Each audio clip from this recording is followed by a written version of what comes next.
Can't explain it all. Good love, it just feels right. Oh, baby, maybe you know what I mean. Yeah, yeah. Ooh, oh, oh, oh. Baby, I need you back. I do. You know your body needs me too. What are you doing now? Come through. Thinking about you made me lose my mind. I'm so crazy, baby, you're divine.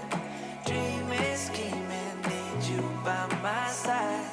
Every waking moment of my life. You got what I need. I'm thinking that there's no cool in this heat. Can't explain it all. Good love, it just feels right. Oh, baby, maybe you know what I mean. Yeah, yeah. Yeah. Hello. Hello.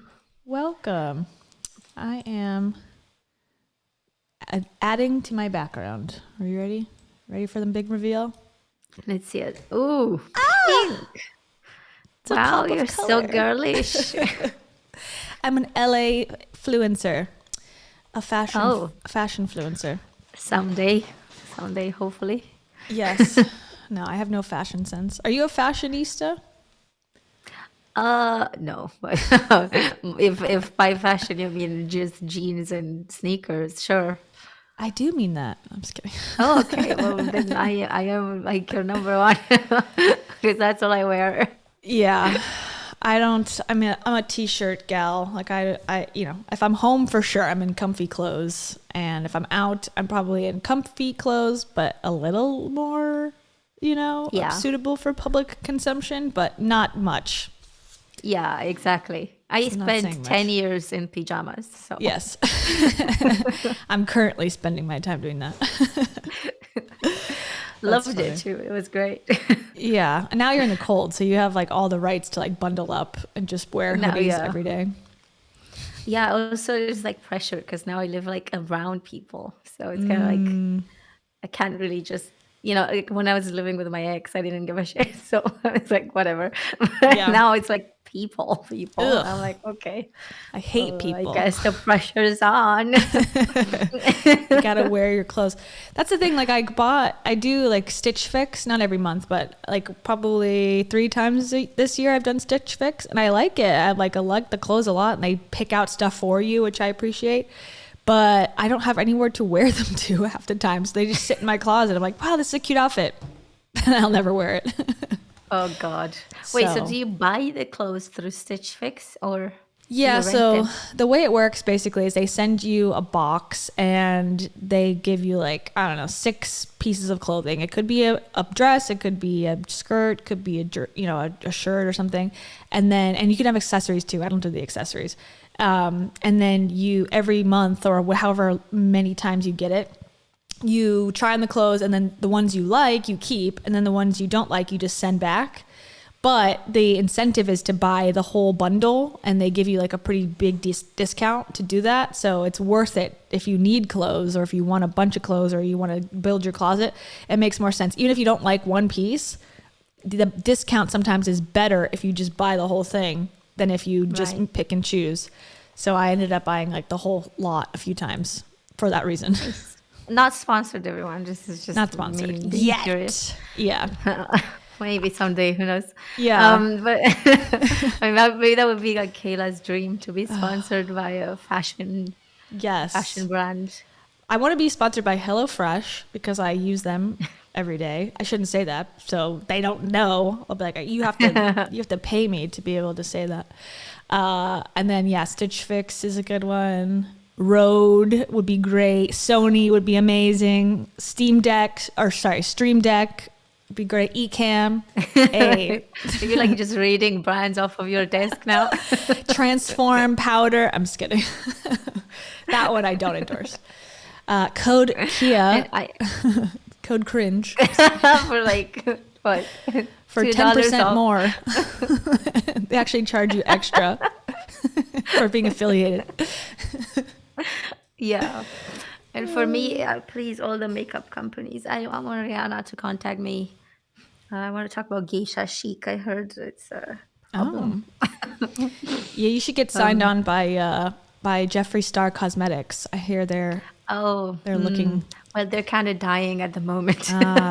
Or I don't you know like, if you caught the news lately. yeah. No, We're I've now never heard in of the them. beef industry. We're Yak. now making jerky.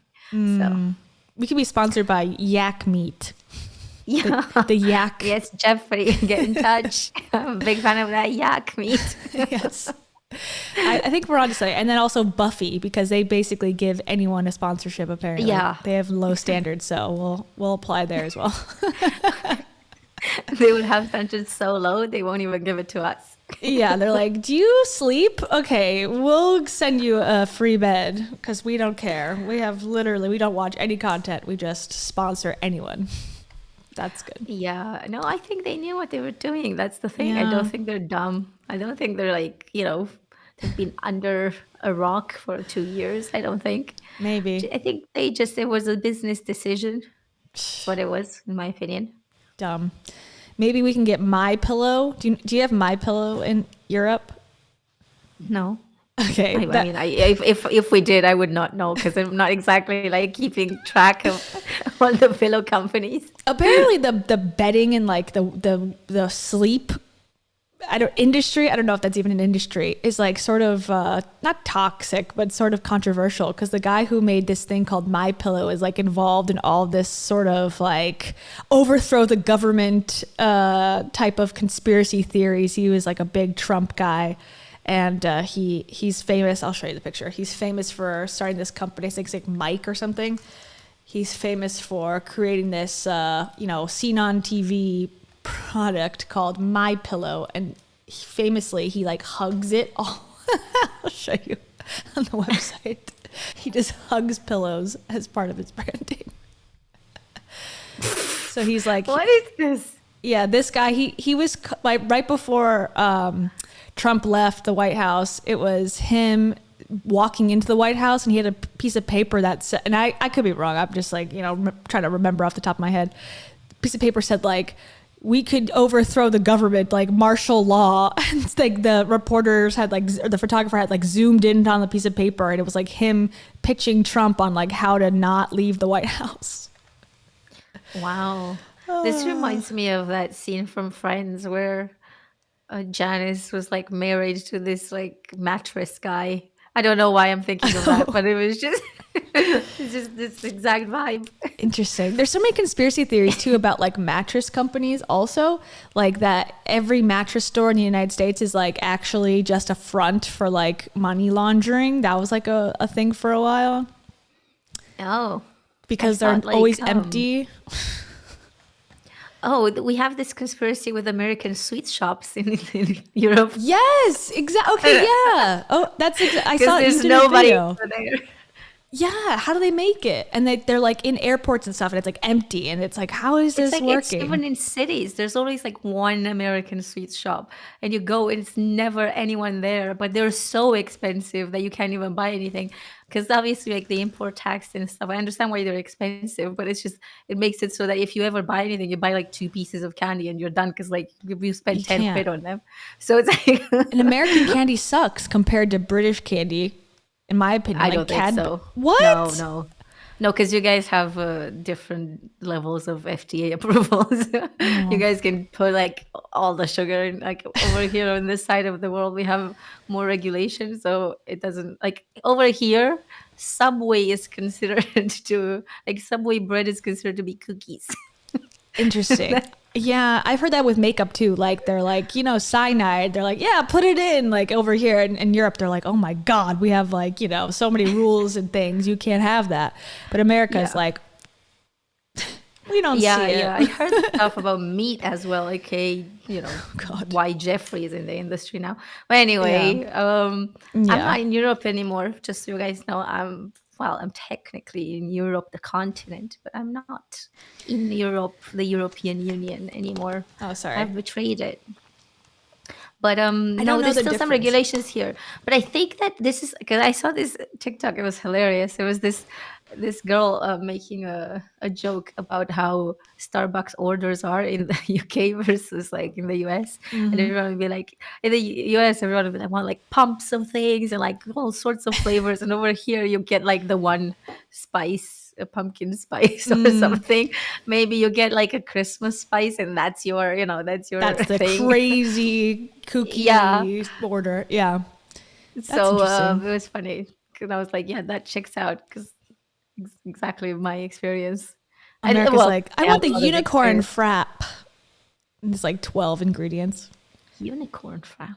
Yeah. thing? It's like I don't know. It's like a secret menu. Or the pink drink. Or all these TikTok drinks that you could order. I just stick to whatever they got. I'm like, I usually get I like the creme brulee one that comes out at Christmas and the apple orchard something that comes out in fall now. This is mental. It's I pretty just good. get like a regular latte without any sugar. Yeah. Oh, and that's another thing. Oh my God, this was so shocking when I was in the States. Like I was literally shocked to the core. You guys use creamer.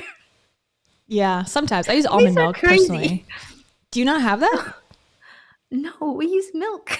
Oh, interesting. And it's so different because the consistency of creamer is so like heavy. Thick. And I just remember asking for milk, and they were like, they gave me like one of these. And I like my milk. I like a half a cup of milk in my coffee. I like a lot of it. And I'm like, what am I gonna do with this one thing of creamer? And it's like, "Oh, you want more?" And I'm like, give me 20. That's what I got. Like, literally, like the coffee is so much better without creamer in it. It makes Yeah. it so heavy. How do you guys drink that? Creamer is like, it's sort of on the outs, I think, here. Maybe I'm wrong, but I feel like it's definitely much more like trendy to be like, oh, I want an oat milk or I want almond milk. And I've been using almond milk I was the first one to ever use almond milk in my coffee in America, in case you didn't know. But like it does change it a lot. It makes it feel like a milkshake more so than a coffee. I feel like with creamer. Yeah, exactly. Because it's so heavy that it creates this consistency that is no longer coffee. Yeah.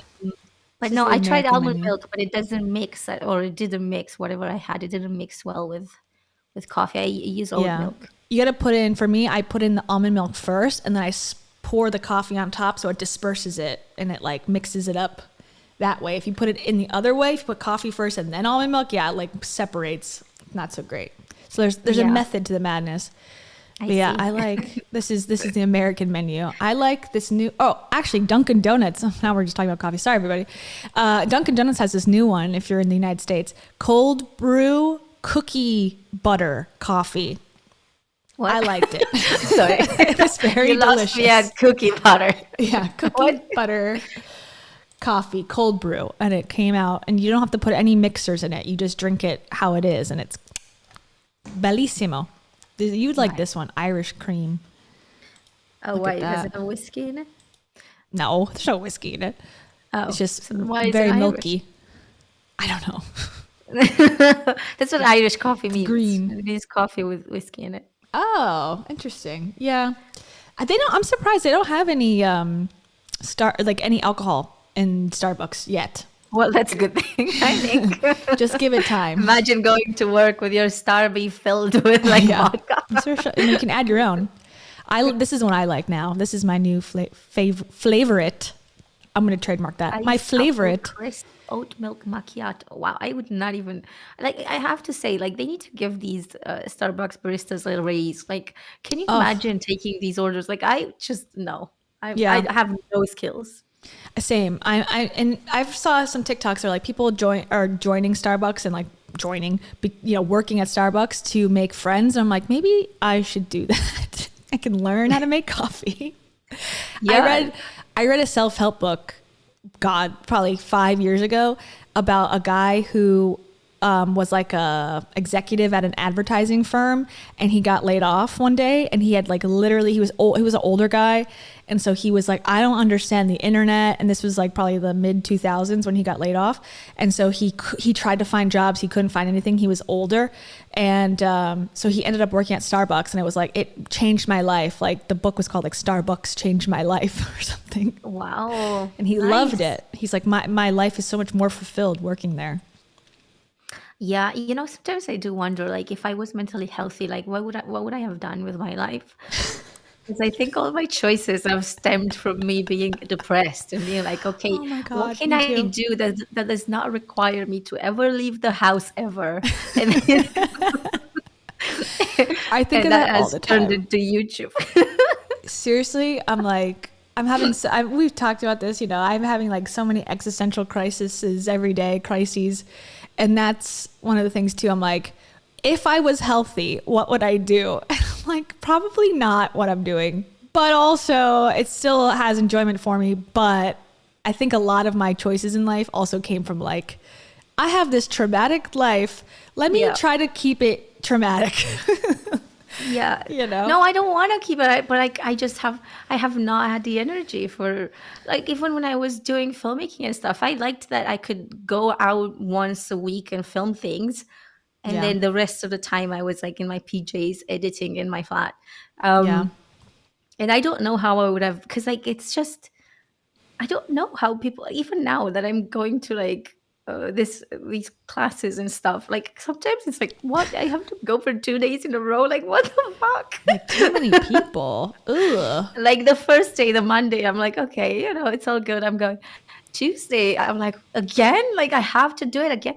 I'm lucky that on Wednesday, it's like one class that I usually skip. So, and it's like at 2 p.m. or something, so I don't have to go in the morning. But then it's starting again the next, and I'm like, when is this gonna end? Like, do I have to go every day for the rest of my life? Yes. Yeah, apparently so. Well, when you become a data scientist, that's probably a pretty like one-on-one job, I would imagine, or like a pretty individualistic career, or maybe not. Yeah, if I was any good at data science, sure. You could just compile the data, break into the mainframe on your own. Considering the okay, so this is a very, very nerdy field. This is such a nerdy field that I am a bet. people's person. Yeah, you're like the standout. Yeah, I'm the extroverted people person here. Like, it's crazy to me that I have realized since I came here that I'm a people person, and I'm like, there's no way. Yeah. I find that with like social or software engineers, like not that I am one, but if I ever hang out with them, I'm like, oh man, like I thought I was pretty quiet and like avoidant of socializing, but you guys really don't talk to each other. Yeah. But I mean, that's Exactly. judgmental, but it's just my experience. Well, but it's also true for the vast majority of people. I think they pick the career. They're like, I don't want to talk, so I'm going to do this. And it's like, oh, okay, it suits. Yeah. That makes sense. I want to say before we move forward with this off topic from the main topic conversation, I want to say thank you. We want to say thank you to Yagababa Violetta, who sent us a super chat. Loving the dog. It's so cute. Yeah, I it's a adore little it. Cocker Spaniel. They said, thank you for making my 12-hour shift tolerable. Are you working at Starbucks 12 hours? That would be a lot. That would be tough, I will say. Speaking of going back just for a second, this is the mattress for money laundering conspiracy theory. Maybe we should tackle this at some point, like the Wow. sleep industry. Why are there so many theories? I thought this was, I don't know, this is crazy. I don't think I ever heard of this conspiracy. Basically, and it's like, oh, now the video's unavailable, so it must have been the Illuminati trying to silence the truth from coming out. But basically, the theory is that, okay, so here's like an article, and it's like, mattress firm now has 5 stores less than a mile apart. Like, who buys a mattress, What? first of all, at a store like that? No one, and everyone buys them. Well, I shouldn't say everyone. A lot of people buy mattresses online now, like Casper and Yeah. whatever. I bought mine online from Allswell. It's fine. It works for me. It's good. And, it's not like, it's like a car dealership almost. Like you go once every 7-10 years or less. So to have that many stores in a row, people were like, this is sketch. Something's, wrong with this. That sounds odd. Yeah. Yeah. And that was from the Times of How Northwest they have Indiana. much money to like open so many stores in one part of the town? Like, I don't get it. And why would you do it? Like, what's the research? But Snopes said, in the course of our research, we found past reporting that indicated the conspiracy theorists might have confused money laundering with other actual pressing matters from 2009, 2017, 2018. The most recent scheme purportedly involved bribery, kickbacks, and fraud at the company. Okay, so I don't know. This is a lot to read through. We can do a deeper dive into it maybe, but the thing that I heard is that, they're opening these things so that they can put like drug money or whatever through the business to get it clean. But I guess now they're saying there's actual issues with Mattress Firm, but they're just not that. Okay. More bribery. Maybe a different Mattress Firm. Yeah, a different problem other than that one. Well, none of this was in American Hustle. I watched American Hustle, and it was a laundromat. Yes. I think they were they? I think they were cleaning the laundering money, literally. Yeah. Yeah, and figuratively. And figuratively. the clothes. Yes. So, Well, did you watch Ozark? oh gosh, I think I watched like one episode, but I didn't. No, I Really? haven't. Oh, dang. I was super hooked on that show. And they do money laundering through a strip club, through a restaurant, and then eventually through, God, what is the main one? I don't know, something else that or a hotel, a motel. So they have all these ways of like money laundering and doing shell companies and See, stuff. I think doing it through a strip club is just stupid because that's the first place that people look. It's just so cliche. Yeah, that but everyone maybe so thinks- cliche that it's now become the perfect I don't think cover. so. I think it's so cliche that the police will look there first. Yeah. That's Yeah, funny. they still haven't looked into Andrew Tate. Well, I think they were, but I don't know what came of that. I'm still curious because he had like not strip clubs, but he had like Cam. e-cam girls. a cam farm. And like when I was in Romania, my videos were just like every time you'd play one of my videos, if you were in the country, it would get these ads for video chat. And I was like, this is Andrew Tate. I think this is him. I mean, it's probably not the only person in the country that does it, but Yeah. I wonder like what's the benefit of doing it in a group setting, I guess. Maybe it's like, I don't know, like, because I guess it's the cost of the equipment to do it, but to go to an in-person, it's almost like going to an office or like being represented by somebody. It's like, what do I need you for? Can I just start my own e-cam business? But maybe in Romania it's different. I don't think they have the platforms. The startup costs. Because like OnlyFans, these people have the platforms, They have the clients. they got the watchers. Yeah, and the girls don't. So I think, if you start your own and you try on OnlyFans, you get your 3-4 people, but like they want the good money. 3 or 4 people. People are making millions, I've heard, on there. Really? Yeah, well, I mean, they also, like, that's not everybody, but there is one woman who does streaming. I forget her name. I don't want to butcher it. But I saw her at the TwitchCon when I was there in San Diego. And Steven's like, oh, that's the girl who does this Twitch streaming and then does OnlyFans stuff. And she makes like $20 or $30 million a year. I'm like, that girl, like, not that nothing, I guess everyone's just humans, like what, but like you think like, wow, like that, like just a kind of normal person walking around. I'm like, just making $20 million on OnlyFans. It's crazy. Yeah. Apparently she's super famous, so. Trisha Paytas also has an OnlyFans, but I don't know if she's making millions. I don't know either. I have no idea. Like, I didn't get into anything. Everything I ever got into, I got in so late. Like, Yeah. I was never there at the beginning for anything. But I think with OnlyFans, it was great if you got it. If you got in, like, I guess like just any pyramid scheme. But if you got in early, because then who was it? Was it? It was not. I was gonna say Olivia Wilde. It's definitely not Olivia Wilde. But somebody basically scammed OnlyFans Oh, Bella Thorne. Bella Thorne, yes. Yeah. And she posted like a regular picture, but she had hyped it up, and then she made like 2 million in one day or something. And then after that, OnlyFans capped it to like $100. Because she left the platform after she like made her money and then dipped like that day. Yeah. So they made a rule and they were like, this sucks for everyone else that's been here for a long time. And I think it screwed people who were actually like using OnlyFans properly and needed it for business. Yeah. So one of my first videos, or actually the first video, I don't know if I talked about this specific issue in the video, but when I covered this woman on TikTok who was like, she made this viral video viral video where she's like, I have several hours left on earth and I'll be passing on and whatever. And I was like, oh my God, I was like so touched by it in like a sad way. And then I like looked at her page and figured out pretty quickly that, you know, she does this like all the time essentially, and just like says like she's dying. And so I looked into her and I made the first video, and she had an OnlyFans, and her twist on it, like her OnlyFans, like, you know, marketing thing was like, I'm dying. And like, this is like hot content, like for if you like people who are about to die. And that's what she actually would say, like as her thing. Yeah. Like, and she said, one of her things was, she's like, there's a niche market for dying people. I was like, okay.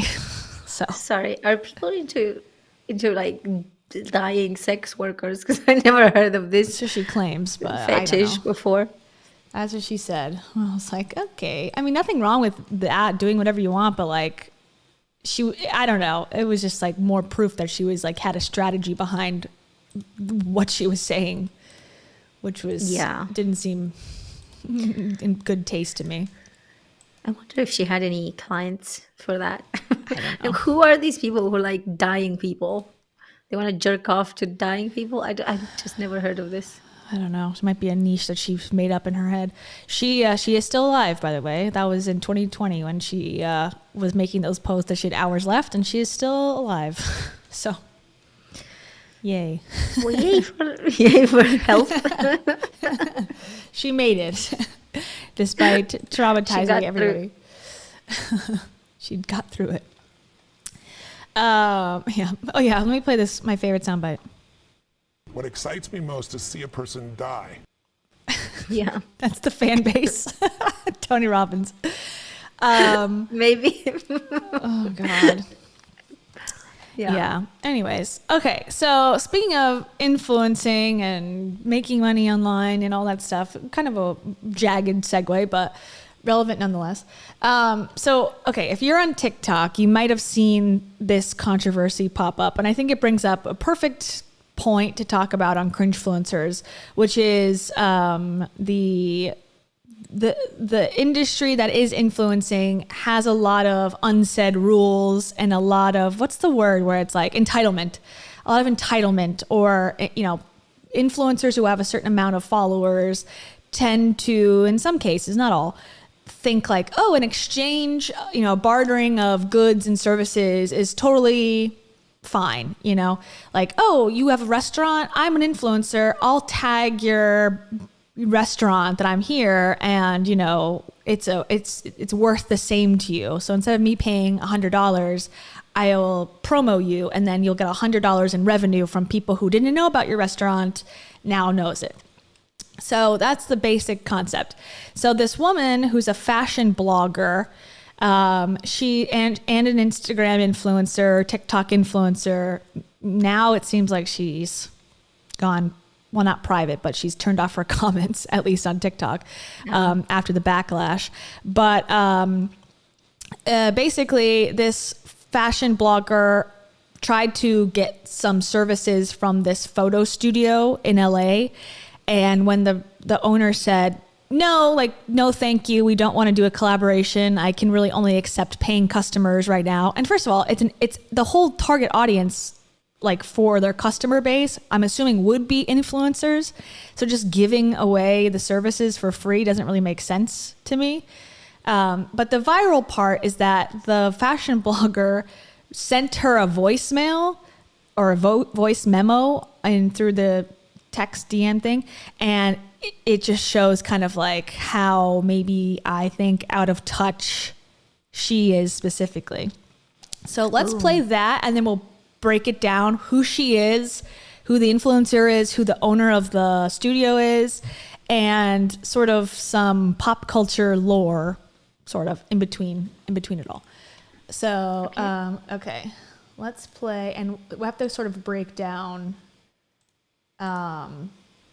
what it says. Okay, so this is actually coming from Reddit because the photo studio person who is this woman in the hat, she ended up, I don't know if she deleted it or what. I still see the stitched video. So people who took her video, this is not the fashion influencer, this is the owner of the studio pictured here. It looks like she deleted the original video, but people, if you took her video and remixed it or like, you know, stitched it, has, as they say on TikTok, you can still watch those. So I don't know what that means exactly. Yeah, I mean, so the original is gone. I wonder if somebody raised a complaint or something, like, or with bullying TikTok. or something. Probably. That sounds right. TikTok has very weird rules about what is acceptable and not. There is like their community guidelines don't make sense to me, but They barely have any rules. Like, things are acceptable on TikTok that would never be acceptable anywhere else. And then they also take down your channel. Sorry, your page. no reason. I don't know. What do you have, a channel? TikTok or page, what? I guess, TikTok Page. account. They can take down your page without any explanation or anything. It's just suspended out of nowhere for like a random opinion piece. But then they let people do, oh my God, the stuff I've seen on TikTok is insane. Like these challenges and stuff. Yeah, there was one that was so random. Like it's so disgusting. It was the no panties, no bra.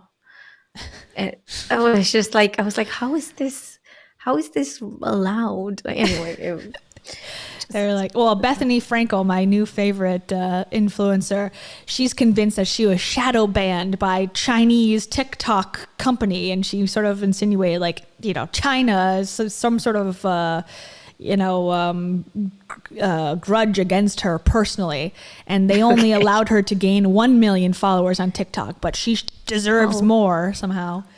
I see. Yes. Only 1 million? Only 1 million, yeah. So, you know, it's not acceptable. Definitely been shadow banned. Okay, so here's the basic breakdown. I'm gonna have to stop it to read you the screenshots as we go, but here we go. So it says, so she basically, this person is the owner of the photo studio. She did a little like interpretive dance, and this is like the follow up to that. And so people were like, "Oh, who is it? Who is it?" And she basically said, "This influencer is so entitled." And then people are wanting to know who it is, and this is the follow up. Get ready to pause for a fun time. Okay, an influencer reaches out to my photography studio business Instagram. And it says, OMG, this is from the fashion blogger. OMG, I would love to come by and shoot with redacted. Wow. I would love to collab. Okay, so that was in May. Then this person doesn't respond. And then in August, it says, I would love to collab. We have some killer matching dresses to shoot soon. We would be maybe 20 minutes, if that. I can tag y'all, and you can use my images too. Redacted has 40K fans now, and on TikTok we have 500,000 followers. And then she responded, hey girl, sorry, we can only accept paying clients for all bookings. Thank you though. And then I don't know when yesterday was, but they responded, still ? Still? And then What does still mean? still? I don't know. I guess time had Still, passed. as in since what? Since yesterday? Since money needs to be paid to rent? Yeah, Or still? still in 2022, you still take money? Like, have we moved past money at some point? Have we moved back to trading vegetables for, other metals, or I don't know. Like, Well, she's gonna address that actually. It's funny that you say that. So it's good questions that you have. okay, good. I was worried for a second Yeah. that maybe she wouldn't. Money is it's all in crypto now. Actually, it's all in Dogecoin. Okay, and it says we have, and then this is the fashion blogger again. We have 15 million likes on TikTok now and 600,000 fans. Okay, so now some time has passed. They have 100,000 more followers than before. So she's trying to entice this person. Now, here's my question. If you are growing and you have all this money and stuff, don't you have the money now? Okay, so like, let's say like the exposure, I'm assuming you're thinking, most people would think like, oh, that leads to brand deals and to money and all that. Why are you begging this photography studio for 20 minutes? Can't you pay for 20 minutes of time? Like, I know. what's the deal? Like, frankly, the thing is, I don't know how much money influencers make on TikTok, but still, you pay for whatever. I don't care if you don't make any money. You just have to pay for services. Like, nobody's given me any free passes ever. Like, yeah. so Like you, I would never go to a shop. I would never go to, like, I don't know, Clark's and buy some shoes and be like, I don't have money, but I'm just spending 20 minutes here. So can I just accommodate. post about this on my Instagram? I don't think they would care at all, not even a little bit. I know. I agree. I mean, yes, it's impressive, but there's no proof necessarily that like, oh, bookings will happen if, you give me this free. I just find it to be weird. Like, why are you stressing so much about this that like, can't you afford it? And I don't know. Anyways. And I guess it's a fair sort of offer initially. Like, cause sure, I would love to be able to have the balls to like go like, I have 1,000 followers on Instagram, pay me, or like whatever, give me this for free. Yeah. And I guess it's a negotiation tactic. You start low, and they will probably not accept your first offer, and then you kind of climb up to an offer. I guess that's how it's meant to go, right? Because I guess. I don't know. I guess. I mean, if they say no, we just take money. Thank you for the views, though. Yeah, like no, I'm good. And honestly, probably this controversy, much like the other one, what were we talking about? Where it was like a negative experience. Oh, God, what was it? Oh, the cookie thing. Much like how the the company Crumble suing those two smaller cookie companies helped expand those two smaller cookie companies. I think the same thing goes here. Like the influencers, like I can blow your brand up. And by the owner of the studio posting these screenshots and stuff actually did blow the brand up without the influencers like clout. It's almost like reverse psychology. I sort of like it. But also just such a dumb thing. Like, what? Are you not aware of this? Yeah. That this is a shitty thing to do. Like, no, why are you I don't think she's self-aware. That's why. I don't think so, just based on what's coming next. Okay, so then the owner of the studio says, hey girl, sorry, we aren't looking for influencers wanting free time. This takes time away from paying clients and the numbers aren't helpful for our business. As artists ourselves, I don't like hey girl, by the way, but whatever. That's beside the point. As artists ourselves, we always encourage the community to support each other by doing business professionally. We're known for our work for years and it's amazing, but as artists, we would never ask for free work from the community and so cannot allow others to do that to us, especially with influencers of your caliber being in such a lucrative career. Knowing that you have continuously asked multiple studios for free time is unfortunately disappointing. So I don't know how she knows that, but interesting. Okay, and then I guess like I'm assuming the blogger was offended by that response because she said she was disappointed or it's disappointing. So then she responds, and you see the voice memos at the bottom. That's where it starts getting juicy. Wow, like she got triggered here. She got triggered deeply. Also, can we just like stop the music before we get coffee if we haven't? Yes. We'll stop it for now. But then the voice memos, we gotta play that. So it says, wow, I'm not trying to be rude in any way. I was seriously excited to help get the word out for you guys. Yeah, sure. On our TikTok, we get 15 million views and I had a cute viral video idea and to help spread the word for you guys. My Lord, you must not know how any of this works. I get paid $10,000 to post to TikTok. Yeah. And I was offering to shoot there for 20 minutes for free to help you out. And you're being super rude towards me. That's pretty crazy to me. Wow. I will make sure to never support you or what you do. Ridiculous. Oh my God. Oh my God, this person is crazy.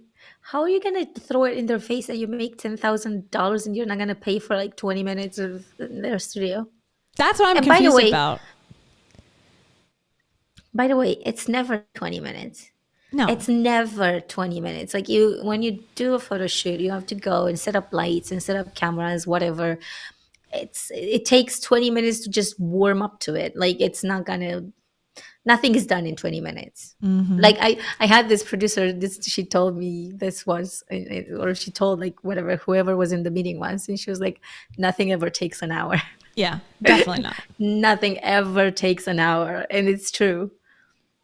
I experienced that yesterday. I was running late to a shoot and I was like sweating, running to get in because I had like 15 minutes and then, you know, I was supposed to have 30 and now I had 15 to set everything up. I was like, oh my God, just give me 15 minutes. I'll do it. And but it was still, we were 15, 20 minutes behind schedule. I was like, oh my God, I just felt like a total asshole the whole time because I'm like behind and I'm trying to get the light right and plug it in. The plug doesn't work and I got to get the camera and then they got to run the teleprompter and I'm trying to set up the teleprompter and then I'm like, oh my God, can you send me the script? And it was like such a nightmare. And you think like, yeah, I can do it in 30 minutes. It's like, no, now it's for 45 minutes. I'm like, oh my God. So yeah. Yeah. It's very relatable to me. And that's just set up. Just set up, yeah, and then to actually record it and then have, you know, take 2, take 3, okay, let's get another angle. It's like, oh. Yeah. So yeah, it's never short. I wonder if this strategy has ever worked for her. Because like she clearly seems to like think that this would work. So I wonder if it worked before, if she's done this a lot. Well, apparently she's tried to get other studios to give her free time, and also she makes $10,000, you know, for posts. So maybe so. I don't know. Perhaps. So what, she doesn't do posts for free for those companies, or? I don't know. And we can look through her TikTok in a minute, but there's only a few posts that are like, well, first of all, some of them don't say ad. They say partner, which I think is sort of against the rules. You have to also say ad or hashtag ad at the very least, in addition to being a partner. And those posts didn't do that well that I saw. So it's like, I don't know, would that be worth 10 grand to get 1,000 likes on a video? But I'm suspicious. I am also suspicious. I don't think anyone makes 10 grand all that easily from TikToks. No. TikToks are not like very well paid because like the reach is, I think it's Weird. just short videos that, you know, like, yeah, you probably make some money, but like I don't know if they're as well paid as other things. Yeah, I'm sort of surprised to hear like that much, but who knows? Okay, here's the voice memo part. Okay, so then she does, though this is like her interpretive dance part, which is sort of the funny part. So she choreographed the memos. Hilarious. I asked to come there for 20 minutes to shoot something with my daughter, and that's disappointing for free when I charge a lot of money for postings and we get like 12 million hits on our TikTok and we do really well actually with video here. And that's disappointing. That's crazy. Who runs this account? Are you 90 years old and not know how influencers work? That's hilarious. You guys are really out of touch. It's crazy. I asked, can I shoot there for 20 minutes with my daughter to do a viral video and like support you guys and post you around, and people will book your studio because it's colorful and very on brand for me. They will book your studio. And then you go, it's so disappointing. Then you're asking for a collaboration. Influencers collaborate. Are you 90? Who is this? Wow. She was so upset. She can't believe that somebody said no to her and asked for money. Can you believe that? She is, yeah. I think the reaction was very personal to her for some reason. Are you It stabbed 90? her in the heart. Yeah. Are you 90? What is wrong with you? This woman's like younger than her, I think, actually, the owner of the studio, technically. That is so disrespectful. Like, I don't. And she kept Like, why- responding. Like, how many comments can you like get? She gets the point. Like, you're upset that she said it's disappointing. Okay, but like, why are you like stalking her account and like sending her all these like unsolicited emails or messages? Yeah, she got seriously triggered here. Yeah, and then it Maybe says, this was the first time in her life that she was told no. well, we can talk about that. We can talk about that a little bit, about her background and like. It sounds very privileged. I'll just say she was born, or she lived on an almond farm when she was young. farm. Oh, Yeah, and she had that's- horses and lots of It was rule, but it was definitely, I think, a life of security and of privilege, I believe. Yeah. Yeah. Sounds like it. Yeah. And then, which is, there's a kind of like a twist to this whole thing with her brother is a famous person. And it's very surprising to me kind of hearing a little bit about their upbringing to find out like that person did what they did and created what they did later. Cause we'll talk about that part, but first let's just wrap this part up. And then she says, continue after the voice memo says, "You're out of touch as hell." Whoa. I don't know what that means. Hilarious. Oh, I see SMAC is the studios. Does she has a 90-year-old person running the account? I see. I went ahead and unfollowed her. Thanks.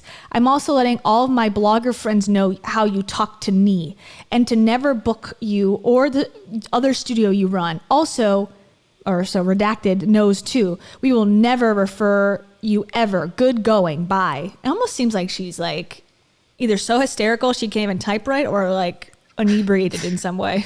Yeah, she's angry. Yeah. This person's just asked for money for her service? to use her business. How dare she? What a bitch. It's so, I swear to God, it angers me too every time I have to pay. Every time I'm at the grocery, every time I'm at Starbucks and I want to order my cream-filled coffee and they're like $5 and I'm like, do you even know who I am? I have a YouTube channel, okay? I have 1,000 followers on Instagram. How dare you ask me money for this coffee? I will give you exposure, Starbucks. Yeah. Is Howard Schultz 90 years old? He might be at this point, actually. But does he not know how influencing works? I am single-handedly promoting Starbucks right now. Yeah. Okay. So that's okay. And then this is like the real effed up part, I think. The business website. So now this is like I believe a public, that was all private DMs. Now she decides I'm going to make a Yelp review, basically, where she's going to say to everyone else, like, F this studio. Here's my Karen moment. I'm going to show you. So the public no longer associates with the studio. I think. Okay. Hi, Sarah. I think you have completely misunderstood me, and it was really unfair for you to go off on me and be super freaking rude towards me. I was barely asking you if I can come there and promote your studio and do a video and promote you and tag you in your studio, and I would shoot for 20 minutes. She was very insistent on this storyline. This is never about money. This is never about money. This is about supporting local artists. And I loved your studio. And I was so excited to shoot a little bit of content there to share with my fans because I feel like they would love your space. I can see if I was asking you for hours of time for free to shoot paid work there. That would be ridiculous. And whenever I do ever collaborate with people who own any peer spaces, I never ever shoot paid jobs there. It's always to support them and promote their studio. Always. Right. Ridiculous. If I have a paid job, I'm going to pay to rent a space to shoot it. So it's a tax write-off for me.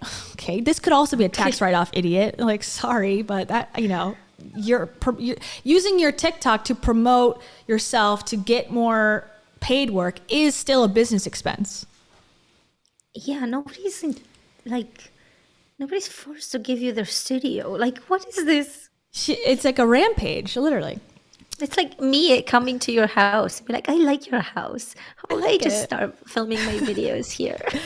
I promise it will only take like 20 minutes at a time. Like, yeah, no problems. And she's bringing her daughter with her. That's a whole separate element to this story that personally, grinds my gears. Where her daughter's like 2 years old and is in all of her content. It has her own TikTok account, has hundreds of thousands of followers there. In my opinion, exploitation to the max of her daughter. And that's part of this story too, where she was like, me and my daughter are coming, as if that's some sort of like, oh, well, I didn't know your daughter was also going to be with you. It's like, who cares? Like, you still got to pay the money for 20 minutes. Sorry. I mean, sometimes it might be even like a hindrance that you have a child with you because then you have to take care of the child in a different way. Like, it's not an adult, so you're running around and you stuff. can't let them go touch wall jacks and stuff like that. Yeah. in a studio. I'm just saying, Liability. because like studios can be very like, there's so many cables everywhere, and like it's just, I don't even want to imagine Yeah. having children around. Like, you gotta be careful with them. Yeah, so I think that's even more of a deterrent than a positive, like, "Ooh, your daughter's coming great." Like, I agree with that. Okay, and I would make sure to always tell the owners if it was a paid job, so I can also pay them and pay to rent the studio. I'm a really fair person, and I'm a really nice person. Okay, says no one ever. That's I nice or love it fair. when people say that. Oh my God. This is just chef's kiss. The minute my ex was like, I'm a good person, I was like, oh God, okay, there we are. Yeah, nobody's a good person if they have to declare it to you. If you can't see it for yourself. Yeah, if you can't see it for yourself, you may not be what you think you are. It's like, you don't have to persuade me that you're a good person via your words. Like, I can see what you're doing. You don't want to pay me. It doesn't matter that you're good or nice or whatever. Like, I don't care what you say. I'm nice, so I should get things for free. It's like, okay, how would you promote that in the government? Let's do that. Nice people get free healthcare and start a movement. I'm down with that. But free studio space for your stupid ass Instagram, TikTok bullshit? No, don't agree. But I wonder, like, let's say that she was contacted by Dior. And Dior was like, can you just make an ad for us for, 20 minutes. this, like, for this lipstick. Yeah. And Dior would be like, we're nice, just so you know. We're really nice. We don't pay you, but Yeah. we are really nice. And I wonder how she makes those tens of thousands of dollars if all these companies that she works with are nice and don't pay her. Yeah. Yeah, I agree. It has to be equal on both sides. So I agree with that. Okay. And I thought you were a nice person too, and a little bit more hip when it came to marketing and collaborations with other artists. I barely asked you for 20 minutes to shoot something really quick with my daughter, who's 2 years old. And you go off on me and say that I'm disappointing. You really are not a good business person or marketing person. You could have easily responded that you loved my account and you would let me know. Would that be better? Like, lie to me. Bitch, lie to me, okay? That's what I was requesting. Okay. Flatter me up. Flatter me, bitch. Okay. And leave it at that. No bad blood. I will make sure to never refer your studio to anyone I know, and my photographers will also know how rude you were to me, and they will never refer you as well. Why make an enemy, especially a blogger? Why make an enemy, especially a famous one? Why make an enemy, especially a blogger? Sounds very much like I don't know, but maybe at this point in time, bloggers seem like this antiquated job. Yeah, it's a little old. Nobody does anymore. It's like, you're a blogger. Wow. Blogger, bitch. Yeah. I mean, I love reading blogs and stuff, but like, I feel like it was hip like 10 years ago. Like, I don't know if like anyone cares about blogs anymore. 2005 called. 2005 called. Your blog is needing an update. I don't know. I love, my favorite ones are the ones that have like recipes, and then you have to go and read the recipe, but you have to read the full story at first. There's like 2 pages of stories before you get to the ingredients, and I'm like, I don't care about your life story. I just want to know how many eggs I need in this. It's so funny, and like, that reminds me, recently, not her most recent podcast, but of course, Rachel Hollis recently was talking about that, how when she was a food blogger, she would write about her family in the recipes. I'm like, yes, everyone does that and everyone hates it. And she was like, I'm like the first one who ever thought of that. And I just do it because I really have things to say about my family's recipes. It's like, okay, Rachel. Nobody cares.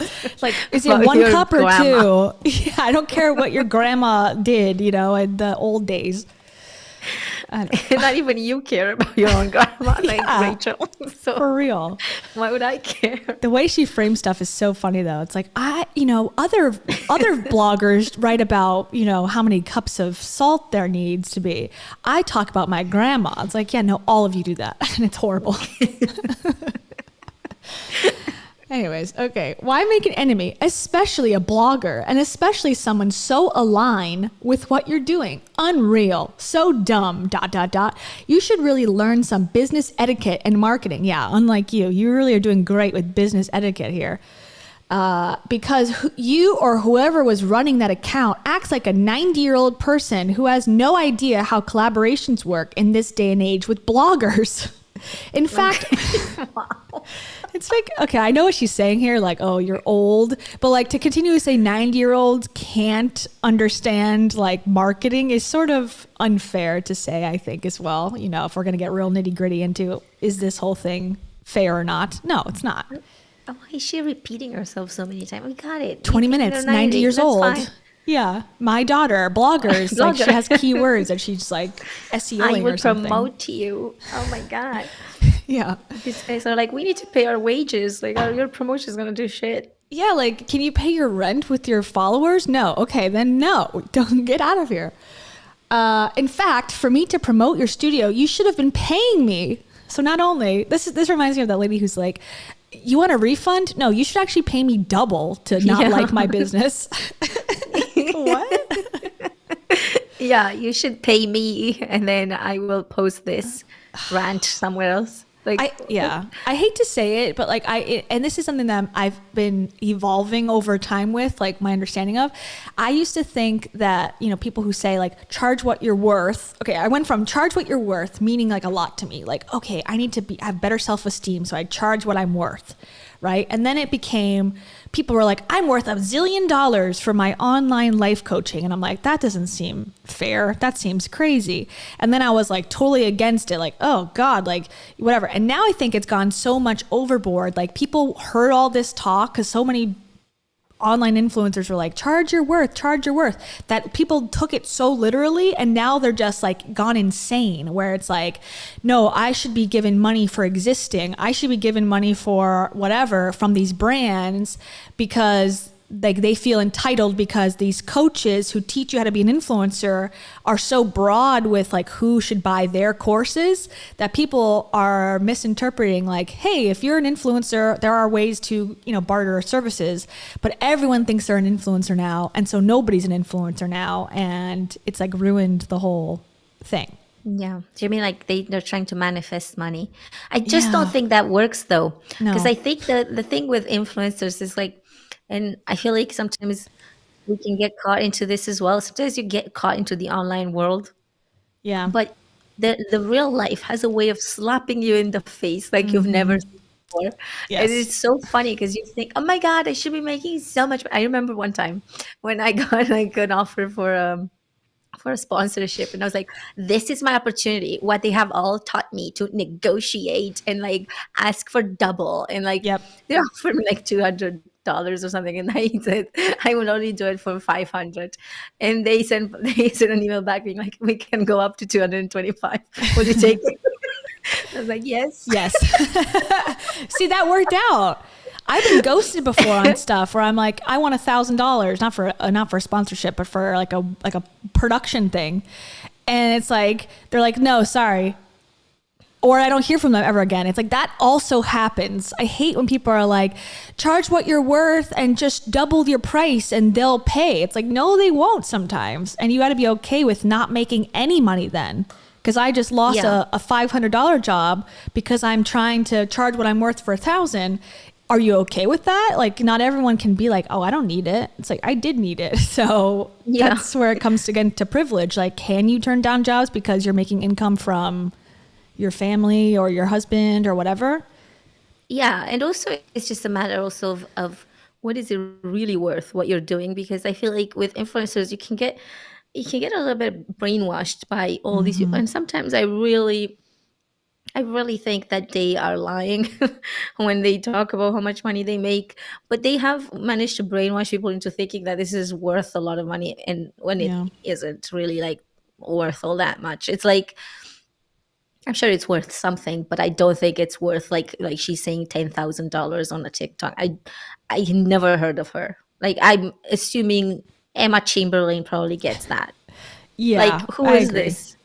Yeah, and like maybe you're very niche or something, but yeah, and I think it's hard to prove, especially if you're just like a photo studio. Are your followers fake or are they real or are they bots? Like you don't know, and do you have all the time to vet all these things? So you could be easily taken advantage of and just purchase a bunch of followers and go, look, I can charge $10,000 now. So Yeah. I remember when I was filming grassroots feature film back in the day, I was in Glasgow, and I would use these coffee shops because like all my film was set in coffee shops and bedrooms because that's all I had access to. love it. And they were like really nice, but like people in Scotland are really nice. Like they were super nice and allowed me to do it, but I only went when like early in the morning for like 2 hours. 20 minutes. So it would be something like 5 a.m. when they would go, and they would just start ready to get ready or get the place ready for open time at 8 or something. So I would go at 6. They would only allow me because there was nobody in the coffee shop, and I would buy breakfast for people there, for the people that were on set. So at least they were getting some business, like Yeah, ahead of time. with that. But I would never be like, oh, you should just give me your coffee shop whenever I feel like it, I'm a because filmmaker. I'm making a film. Like This is gonna put you on the imagine map. that. I was so like humble and like I was so thankful, and because like I couldn't believe they would let me do it. I was like, Yeah. wow, that's amazing. Gratefulness is only for people who are wanting more things in life. You should be grateful for what you have, but only in the sense of because you are really wanting and feeling like you're entitled to more of it. That's what I've figured out. Like at least for manifestation coaches, like it's never okay to just be grateful and happy for what you've been given. You always have to be happy and grateful for what you've been given so that you can get more of it. Oh, I see. That's Just the being difference. Grateful. Period. For No, actually, materialistic purposes sounds a lot more capitalist On to brand. me than just being grateful. yeah, that's actually a limiting belief that you have, that you don't deserve more than having a coffee shop be gracious to let you have space. Yeah. Well, she was not grateful. No.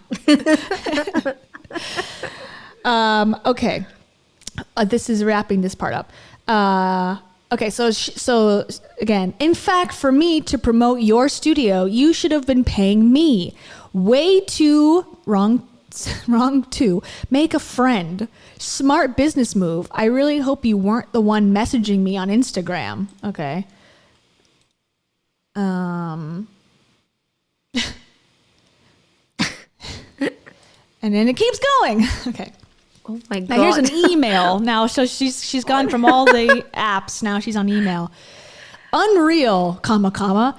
Don't bother writing me back. I'm going to block your email. If you want to make this right, which I highly doubt it, then you can easily write, redacted, you two know each other, ... But if you are running your business Instagram, or if you have anyone else running it, you should really talk to them.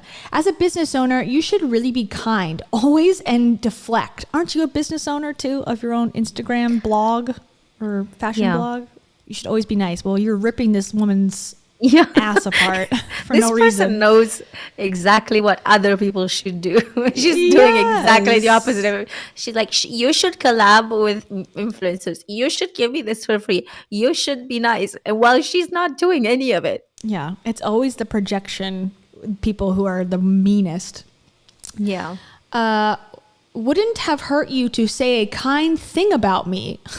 That's so weird to me. Like, you should have said you loved my Instagram. It's like, huh? It sounds very Excuse me? narcissistic. Like, excuse me, you didn't even notice how beautiful and kind I am. Yeah. Like, just so you know, I am beautiful and kind. Exactly. It wouldn't have hurt you to say a kind thing about me and how aligned we are. Okay, I guess she doesn't know the word aligned can have ED on it. How aligned we are, and you would check and see and leave it at that. I one time saw a girl shooter to 50s peer space. What? Hold on.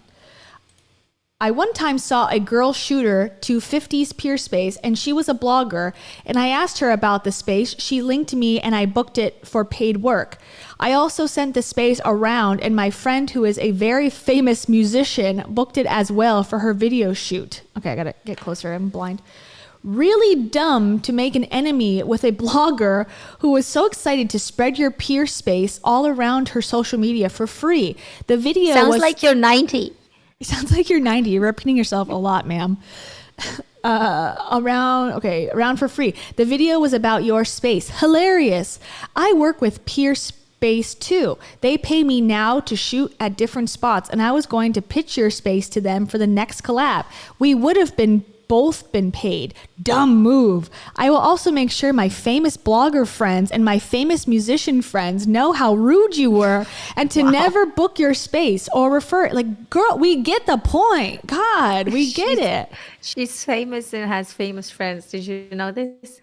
And then she Like famous. Sorry. Famous bloggers. Is that even a thing? Yeah, I think all the famous bloggers Who's have a moved famous on blogger? to self-help They have books. died, I think. Yeah, they're all It gone. was a long time ago.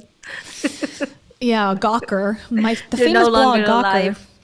Yeah, they've moved on to the afterlife. Okay, now it says DMing from her daughter's account. Now again, her daughter is Oh my 2 years God. old. This cannot be possibly real. 2-year-old What the daughter fuck? DMing, and she responds. So it's a story. So it looks like the photography studio owner story. The daughter's account now is responding. Because I don't know if she blocked her or what. Like the owner blocked the influencer or what, but I'm assuming. So now the daughter's account is getting involved.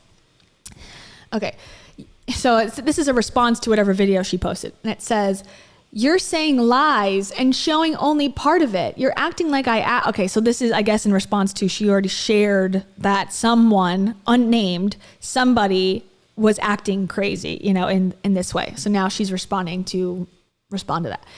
You're saying lies and showing only part of it. You're acting like I asked you for free space for hours. I was asking you if we could please come for 20 minutes to shoot your space and promote your space for free to our fans. We were excited to meet you and be friends." Okay, this is problematic. Like this, do you really believe that? Like you're going to be friends? Not even a little bit. Parasocial? I don't think this person would have used the space and then pretended like they never met this person before. Yeah, exactly. Okay. "We were excited to meet you and be friends. I wanted to support a local artist and..." How did she support a local artist if she didn't pay? Like exactly what it means to support a local artist. Theoretically, not financially. Like in the long term, obviously on the next job, not on this one. I will support you in the future. Later. I promise. Not now. Yeah. Just give me the 20 minutes. This is giving free and internship I promise vibes. one day I will support you. I'm sure. Yeah. Just be an unpaid intern for the next 20 years, and then I'll think about paying you if you're good. Okay? Yeah. We were going to be friends. I wanted to support a local artist / you, and you're spreading lies about me, acting like we asked you for hours of free space to shoot paid jobs there. It's so unfair. Blank will probably write you and explain. You took it all wrong. Blank will message you soon. God. Okay. Blank. And then the person said on her own Instagram, "I hate being so misunderstood sometimes. Sucks. I hate how women can be so mean towards other women." Oh my God. Jesus Christ, just pay for the studio. What the fuck? It's always a women's pay. issue. How all of a expensive could sudden. it even be? Like it's if you can rent it out for like a couple of hours. Like Let's how look. expensive could it be? Let's look. I'll guess it's $100 an hour. I would guess at the most, but maybe it's more. But I can't imagine. It's like a really nice studio. If this is the one in the background, is it? I'm assuming, yeah. Yeah. Let's see how much it's it is if they LA. have it on the website. LA gas Oh, is like LA is $7. expensive. So LA is expensive. Yeah. yeah. I don't get that. Why can't we be kinder to one another? This is the whole thing that I bought. Choose kindness, choose joy, choose whatever. Excuse They're the me. meanest people ever, usually, the ones that say that and wear those shirts. Yeah, she's been throwing insults in like emails, messages. You're 90 years old? on- Are you 90 years online old? feedback. That's very in nice. fucking voice memos. Like, shut up about being nice. You're not even a little bit. Yeah. Why can't we? And then her narrative is like, oh, and if you weren't to see like the whole story, you'd be like, oh, she's right. Like women just beat each other up. Isn't that also promoting the narrative that women are just bitches to each other? So are you really promoting women by also saying publicly women are so mean to one another? It's just so stupid. I really hate that a lot. Yeah, no, this person was triggered. Something God. here triggered. She had some Yeah, trauma. we get it. God, lady, relax. I don't think I would like you gotta be seriously triggered to send like 100 emails like that. Like this is Yeah. a random person you don't know. Yeah, like no one involved is that well known or well known at all. No, but you don't even like they're not like friends or something to just be like, because if you're friends with someone and you have a fight or whatever, Yeah, I'm like, that's okay, one if you thing. send them multiple emails or multiple messages or whatever, you're friends. But Yeah. like this is a person they don't know. This is a business owner from like imagine me doing this to Starbucks. Like I said I don't want to pay for my drink in 17 emails. Like what? I'm sure it happens, but yeah. I'm sure Starbucks would be so impressed with me. Okay, so I haven't revealed who it is yet, by the way, obviously. So we're slowly getting there. There is a reveal, but this is the studio in question, the Boxy Studio. It's a retro vibe, multi-set studio, photography and film location in downtown LA. Owners of the other studio. Click the link to book. Okay, so that's from my background. And the thing that is bizarre is also that this is what they do. They are photography and film business. That's their demo that's is their full influencers. business. Yeah. You're asking to literally use their business for what the business is intended Yeah. and not pay them. Yeah, exactly. And they Because have a ton of photos already. Like, it's not like they need, like, oh, you're brand new. You need, like, starting photos. I'll help you. I'll lend myself to help you. It's like, I think they're doing Yeah, fine. no, she was so keen to help. Like this is all for, That's all she for the help. wanted. She just wanted help. She just wanted to help. That's all. It's pretty cool, I will say. Okay, let's see Yeah, how this much. place looks expensive, but it looks expensive because it's like it's very nice and Curated well. those things cost money. There's like that kind of decor. It's only $75 an hour. Come on. 3-hour minimum, but $75. She didn't want to pay. What's that? 225. Yeah. She didn't want to pay 225, and she went on this rant. Yeah, 225. Yeah. I didn't click the link before, but come on, like that's insanity. Like you just embarrass yourself for no reason for that little amount of money. Yeah, if she makes 10,000 and doesn't want to pay 225, can you imagine the greed? Yeah. Well, there's a lot of, I don't know, like delusion, I think, going on here personally. So, okay, I know you, Cam, specifically, don't know many bloggers, but do you have a guess as to who this could be possibly? Because she is so famous and has so many famous friends. I'll give you a chance to guess who you think this is. Okay, is she Emma Chamberlain? No. How many followers do you think she has on Instagram? Just like a range. What do you think? Someone who talks Like like 1,000. 1,000. Well, it's less than 1 million. Much less than 1 million. Okay, the big reveal. Ready? All right. I need a drum roll, but I don't have any. The person in question that has allegedly sent these crazy emails and such is a fashion nerd who is now The account private. is private.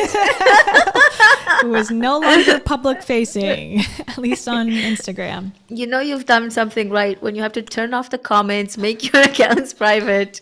Yeah. Sounds like everything's going according to plan.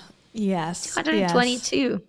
Yeah, she has more on TikTok. That seems to be her bread and butter. And her TikTok was gone for a little bit. Now it's back, comments off. So, okay, so now that it's revealed, we can go into the details of who she is and her famous connections. And I think some of it's surprising. And she also has had a career. She had a little bit of an acting career, tiny little baby one. And then she was on Shark Tank. Okay, that's her big claim to fame. Okay, so yeah, you can follow her, but it's private for now. And then this is the photo studio owner. Actually has more followers than the blogger. Oh my in God. question. So I don't know if That's this is hilarious. from before or because of the, controversy helped grow it, but I can't don't imagine know. that how many, could be. I'm sure that you can gain followers or subscribers quickly, but usually Instagram is kind of hard to grow. Like you grow it slowly over time. Slowly. Yeah. So the irony of all of this is This funny. is funny. Yeah. Yeah. So anyways, that's her. Okay, so let's watch some TikToks about who the person is. And this one, so this is someone responding to the controversy, and this person reveals sort of some background of the person. I think it was a good one. So she's responding to, this is a creator on TikTok, responding to, yes, I need the tea. I feel like she always gave me weird vibes, but her daughter's fashion was so cute, I ignored it. So that's talking about a fashion nerd, who's the blogger, who's the now revealed fashion blogger. A fashion nerd is her name. Well, her online name. Her real name is Amy Roiland. And we're back. So, Amy Roiland started her career in about 2003. She tried to be an actress and she didn't really get very far with it.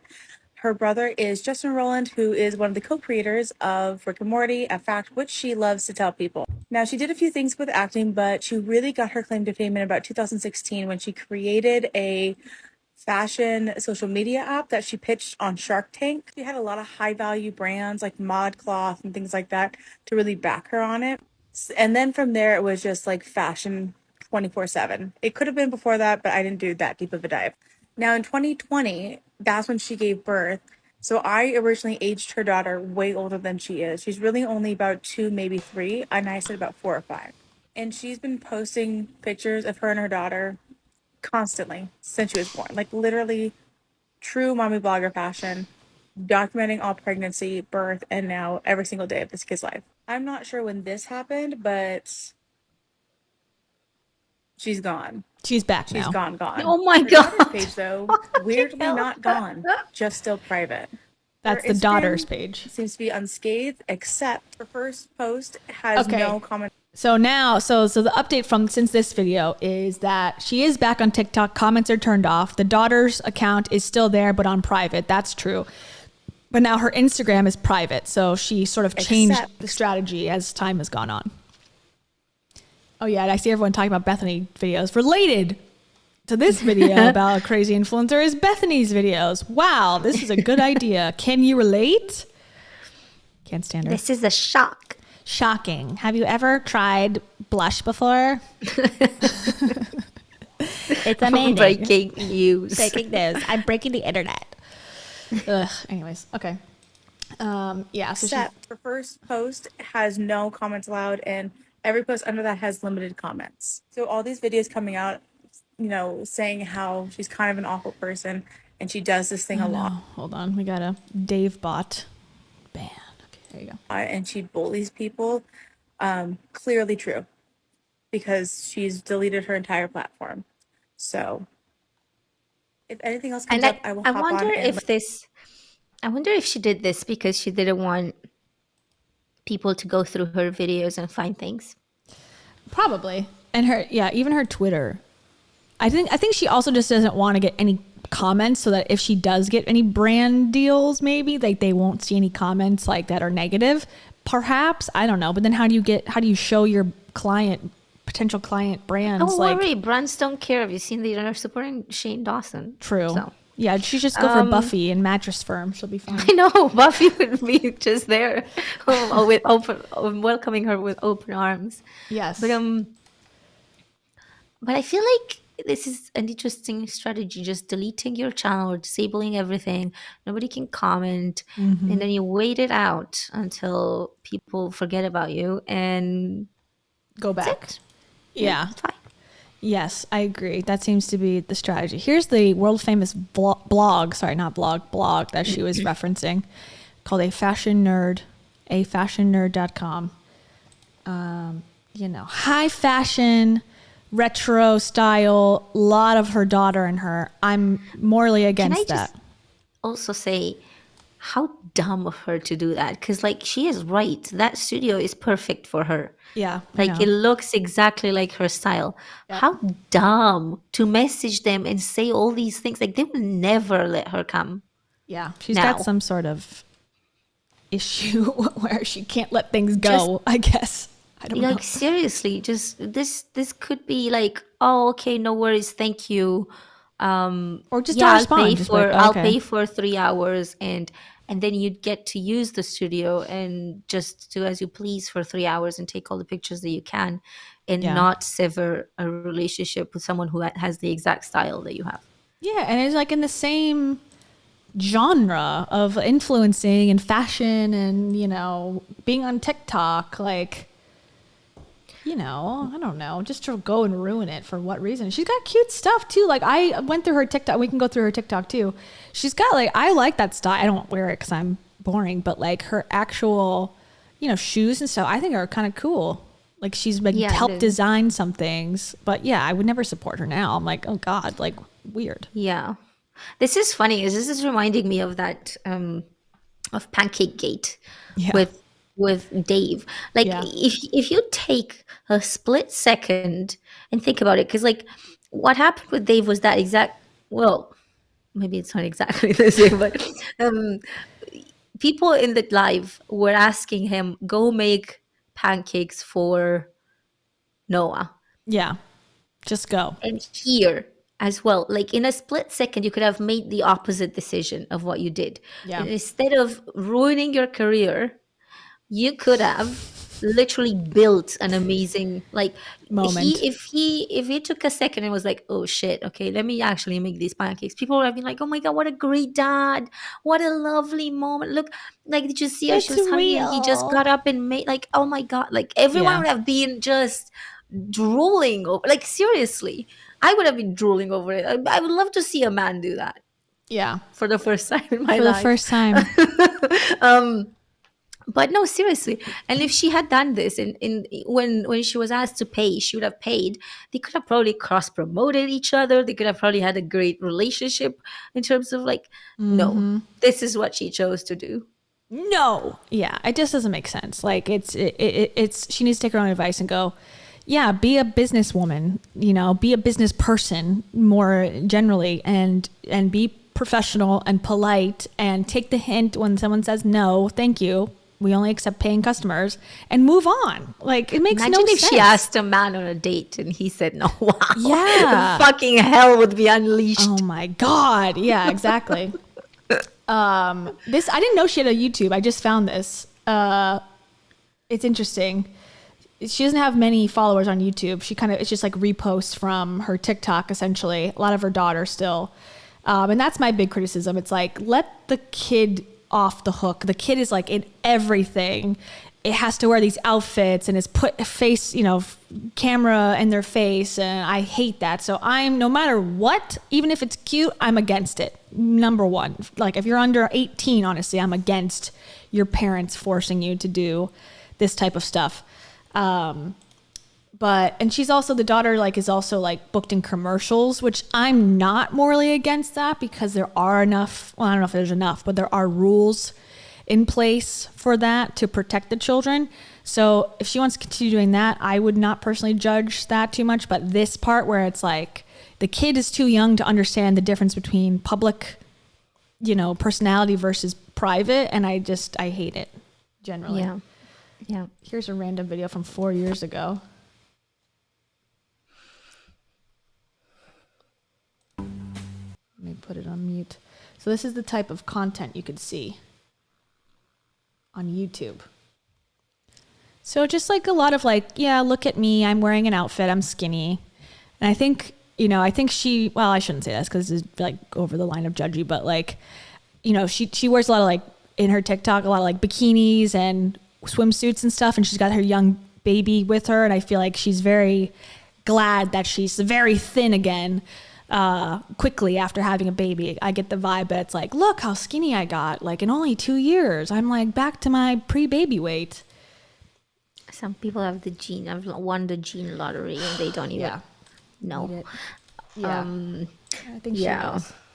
does. Okay, so let's read for a second, and then we'll look at her TikTok about her. So I don't know if you heard what the one woman said on her TikTok, but her brother is one of the co-creators of Rick and Morty, which is like a huge, success. Yeah, okay. Yeah, her brother is a big deal. Yeah. Why isn't she working for Rick and Morty then? And she's just like asking people to take pictures for free in their studios instead. I don't know. And her husband is maybe she has no skills as an actress. Well, yeah, her acting career didn't take off. She was in a short film. Because I'm assuming. Sorry, go on. No. Go. What were you gonna say? Because I'm assuming if you're an actress and your brother is making Rick and Morty, I'm sure they have like a couple of voices in there that you could do. Yeah, you'd think. Well, if you could. Yeah. If you had any skills. It seems like they're pushing the daughter to be an actress because the daughter was in an Adobe commercial and she was on Mario Lopez and she was in this Netflix show. And like she's 2, so she can barely talk. So they're just putting her in these roles where she doesn't have to talk yet. But I think instead of like me having to work, she's like, my daughter can just do the work for me and I can profit even easier. Well, Janet McCurdy's mother had the same idea. Exactly. Yeah. And my mom would have loved that if I was, she didn't have to drive there. She would have probably put me on TV too. On the bus. Yeah. Like, oh God, I have to take you to an audition. Ugh, never mind. But you should somehow manifest a acting Just career. Take a bus. Anyways, this is from centennialbeauty.com. A fashion nerd versus Smack McCreener, the voice note controversy explained. Okay. Okay, known for posting outfit inspo and designing accessories, a fashion nerd, real name Amy Roiland, has long been a favorite among the fashion girlies. She got her start in 2013 after her blog, A Fashion Nerd, gained popularity online. Since then, Amy has become a go-to creator for anything and everything fashion on Instagram and TikTok. Most of Amy's posts include her daughter, something she has faced criticism for in the past. Good. Many internet users claim the influencer exploits her child for content, clicks, and views. I 100% agree. While Amy is no stranger to controversy, she is currently facing backlash for her encounter with Smack McCrenner, a co-owner of the Billy Studio in Los Angeles. Earlier this week, Smack went viral on TikTok for poking fun at an influencer asking to use her studio, who rather than offering payment, promised social media exposure. Quote, "This is a real voice note an influencer left on my studio business Instagram when I said no to her using our space for free." The text reads as Smack dances to the voice message she received from an unnamed creator. Quote, "I asked to come there for 20 minutes to shoot something for my daughter, and that is disappointing," the influencer says in the voice note. "We charge a lot of money, blah, blah, blah." Okay, so we already heard that part.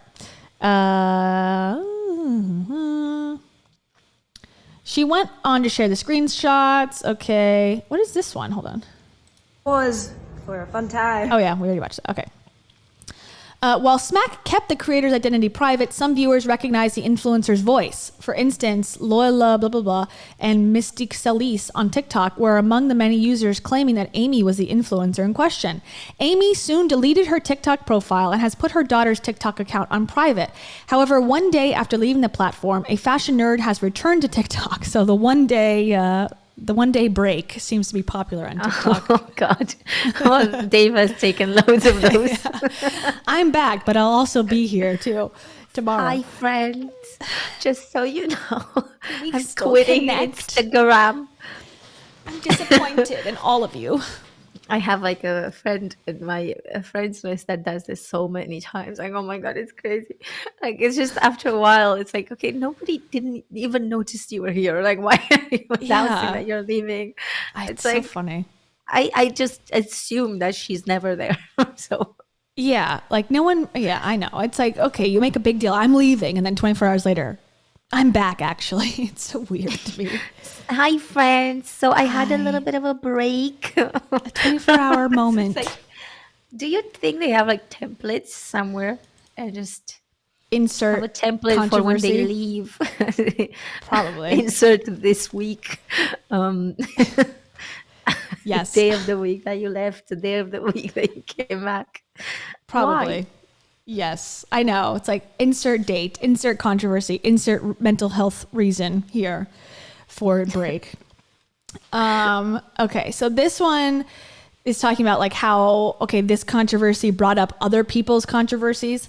So this user, Tanya Volt, explained that that she recently had a major bridal company ask her to photograph a wedding for exposure on social media instead of payment. Like, what is my landlord going to say when I show them social media posts that I got as payment, Tanya said. I'm just glad that Amy showed her whole ass on here because it just shows how much it is peak entitled behavior. So that's interesting. Yeah, it's like it works both ways. If the studio had asked her, hey, can you take these photos in our studio for free? I don't think she would have said yes either.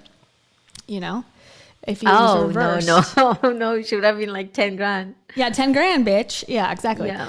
To this end, the controversy surrounding Amy reflects a larger issue on social media. With TikTok users coming forward to defend Smack, it seems the internet is tired of full-time influencers exploiting smaller creators and businesses for exposure. Here, I mean, technically, she's a bigger creator on Instagram at least, but yeah. Here's to hoping creators like Smack get the credit and compensation they deserve moving forward. Okay, I agree. So let's watch her. Oh wait, hold on. Let me get it set up.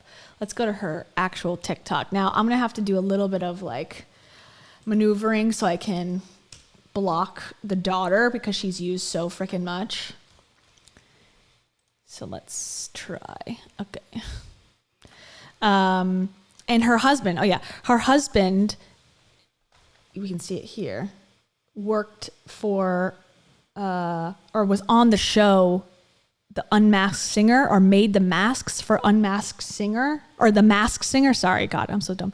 The Masked Singer, which is a show here where it's like there's celebrities that are hidden in masks, like very elaborate masks, and they sing.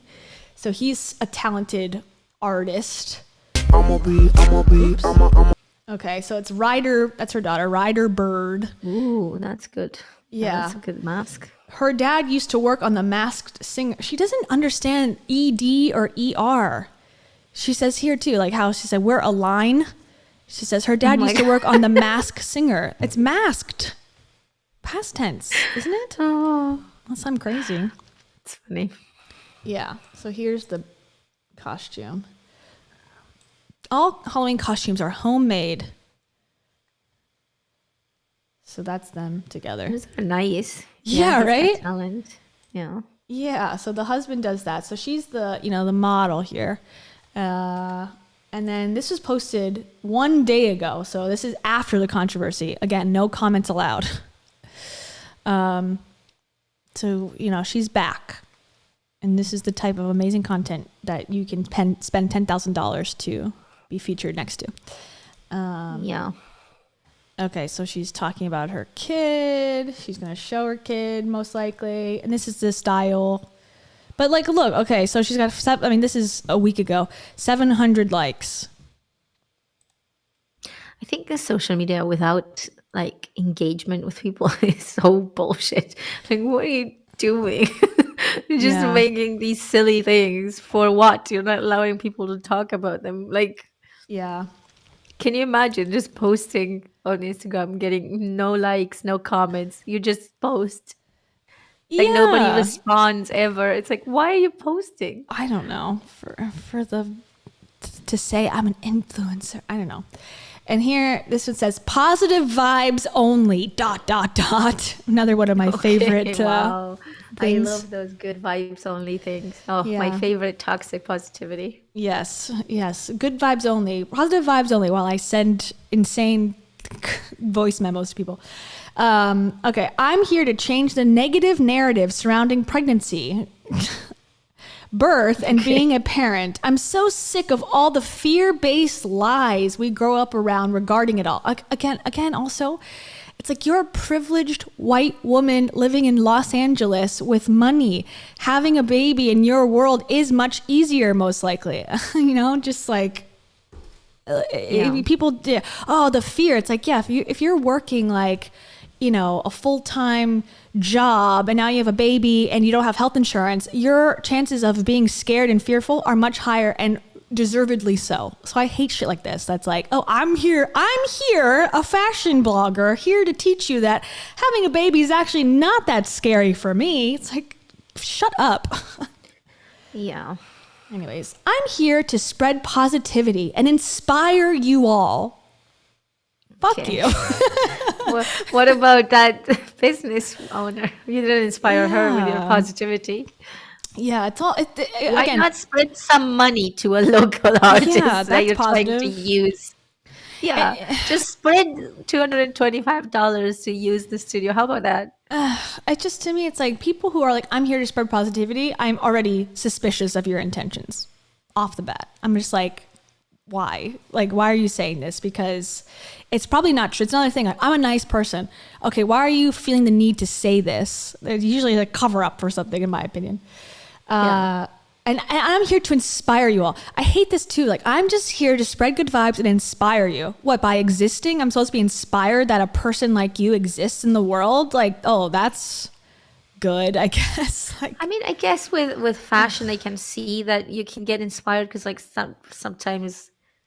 I mean, I don't know why I'm thinking this because I never take any. I'm never inspired, but I'm assuming if you are someone who does like clothes and fashion, and you want to like just buy some new things, maybe you are looking for inspiration. I don't know. but like fashion wonder. inspiration's one thing, but I'm here to fashion. inspire you is like, Oh no, there's no inspiring in other ways. Just inspiring in fashion ways. I'm assuming. I thought that's what she was talking about. That I'm inspiring you with my outfits. no, she's inspiring you with her views on parenthood, I guess, as well. I don't know. Oh yeah, sorry. Yes, what? What? I'm here to inspire you. Nobody cares. She's a fashion blogger. Yeah, Didn't she inspire make you a to put big your case kid about being a online. blog? Yeah, I'm gonna inspire you to put your kid online as soon as fucking possible. Out of the womb, they are gonna be making content and making money for you. Inspiring. Nice. Don't get me wrong, parenthood isn't easy, but it's so rewarding. Love you so much. Who do you love? Me? Because I'm a viewer of this Turns content. off the comments. Yeah, love you so As she much. turns off the comments, she goes like, "I love you guys. I love I you. just don't love anything you have to say." I cannot hear you what you say because I've turned them off. Yeah, exactly. I have noticed, and this is maybe just like a rant of my own, like, making, but I am so sick of these influencers, like, and especially people like her who are coming from way back when. Yeah. 2013. When all these different things were popular, like back then, toxic positivity was great, like everyone loved Hustle self-help culture. gurus and stuff like that. Yeah. And that they talked about those things, and they didn't realize that they're no longer popular, so they continue to like talk about, and it's just they are so repetitive. They keep saying the same exact things, our girl Rach and whatever. Like, it's the same exact podcast that she was making years ago. Yeah. They say nothing different, and it's like, how are you not sick of just like battering this message into the same fucking hour that you film every week for years and years, and you keep putting it out there and nobody cares anymore because it's so some people do, old-fashioned. I guess. Some people still love it. I will not argue that. I think there is still a market for that bullshit. I really think there is. I think just we're in a can't- bubble in a way that, everyone that we talk about and talk to is like privy to their bullshit, but that's not everybody. That's true, but I feel like, I don't know, like the idea of me speaking for 10 years, the same exact things every single week, it would drive me nuts. But I'm also suspecting I might have ADHD, so maybe, for me, like a couple of months and then I'm changing careers. Yeah. Yeah, maybe you're a multi-hyphenate, as they say. And a that's the difference. multi-passionate entrepreneur, like Larry Furleo. Oh, yes, exactly. I have to pee really, really bad. I'm so sorry. So I want to pose a question and then pee. So if you can answer it for me. Okay. Do you think there's any way, now this is a moral question, do you think there's any way that a child can be used in an influencer's content that's not exploitative? Oh my God. And bye. You could also talk about what you want. Okay. Well, this is I feel like this was not a good question, Kayla, because now I have nothing to say because the answer is no. So I'm done talking. So what else are you guys up to? Let's see the comments. Her style is impractical. Yeah, it is. Like I could never. Like, I need jeans. I can't live without jeans. I have like 7 pairs. Like there's no way I can live without them. We need to take better care of one another. So many factors need more solutions than the sperm supermarket. Oh wait, I don't know what this is in reply to. I think her style is a lot to understand. Usually maximalism is all curated. I don't have the energy to look at her fashion, I guess. It's very much, I feel like, I mean, it's also not my style, so maybe that's why I'm a little bit critical. But I feel like it's sometimes too much in terms of like the decor. The background is also a lot to look at, so you have to like. It's kind of a lot, asking a lot. You have to pay attention to all the details of her dress and the accessories and so on, but also the background, and it's just kind of like too much. Uh yeah, Kayla has no self-control. Look at her like needing to pee like a human. Um Kids are there but shouldn't be the main character. Yeah, the thing is I feel like it's like I don't know. I feel like it's okay to say something like I have a child and post one picture or whatever, but I don't think it's okay to just use them for monetization. Well, thank you, Kayla, but that was such a quick answer. It was no, and I had to fill in the time. No. Like, yeah, Just silently basically I sitting said no and then nothing else. So, yeah. Okay. Well, I didn't hear what you said, but I bet it was No. amazing. I said no. Okay. My other comment, based on what we were talking about right before I left, about like, oh, I'm spreading positivity. That's the most commercially easy content to share. Like there's no real bravery or courage, in my opinion, when you're spreading positive vibes only and you declare your place or your platform a positive place. Because like, okay, for us, for example, you know, it's a harder time for us to get sponsors, I would imagine. It's a harder, you know, to have titles and videos be picked up by the algorithm. If you're more positive, if you're more like, everything is amazing in the world, don't look at the world's problems, you're going to be more commercially successful, most likely. So people take the stance of like, I'm a brave soldier, you know, put here by God to spread positivity. And that should be something that is, you know, just like worshipped. And it's like, you're doing exactly what the system wants you to do and is rewarded to do. Yeah, I think see on the brave part, I do kind of feel like when it comes to people who post lifestyle content and life in general and just kind of post about themselves, it is a whole other thing. Like, because I used to post content about living in Scotland, and that wasn't even all that much about me. I still had like a topic to talk about. So I still had things, you know, like that I would talk about that were lists of what, like, this is how you get to whatever, like, I don't know, national insurance number or stuff like that. Like, there were still things to talk about. So I wasn't even talking about myself all that much, aside from the main umbrella of I live here. But it's I think when you post about yourself, like you gotta be aware that it's like the internet, and Yeah. it is kind of brave that, because so many people will comment, and it's your life choices that they're commenting on. So it's personal stuff, and you take them personally, and there is no way of not taking. Like, you have to ignore in order to be able to just kind of cope. Sure. I do appreciate that, but then again, like somebody who's like, I'm so brave, I'm so nice, I'm so kind, like, Yeah. just shut up, let other people tell you that. Like, I don't ever go around, you know, imagine me going to a party and being like, I'm so beautiful, like, I'm the hottest fucking girl guys, I've ever people seen. look at you like you're the worst person in the room. Like, you know what I mean? Yeah. Yeah, the declarative like, "Oh, I'm here to bring light to the world." It's like, so is you and everyone else that wants to make money online. So if you really want to be held up as like this maverick person, like great, but maybe take a different angle than everything's peachy keen and this product is amazing and this product is great too. And, oh, they're sponsoring me. It's amazing. I don't know. Just like maybe a little bit of a more balanced take would be something I'd be like, wow, this person really does, to me, tell the truth. I don't see that very often, especially people like this who are like, I'm so nice. Yeah.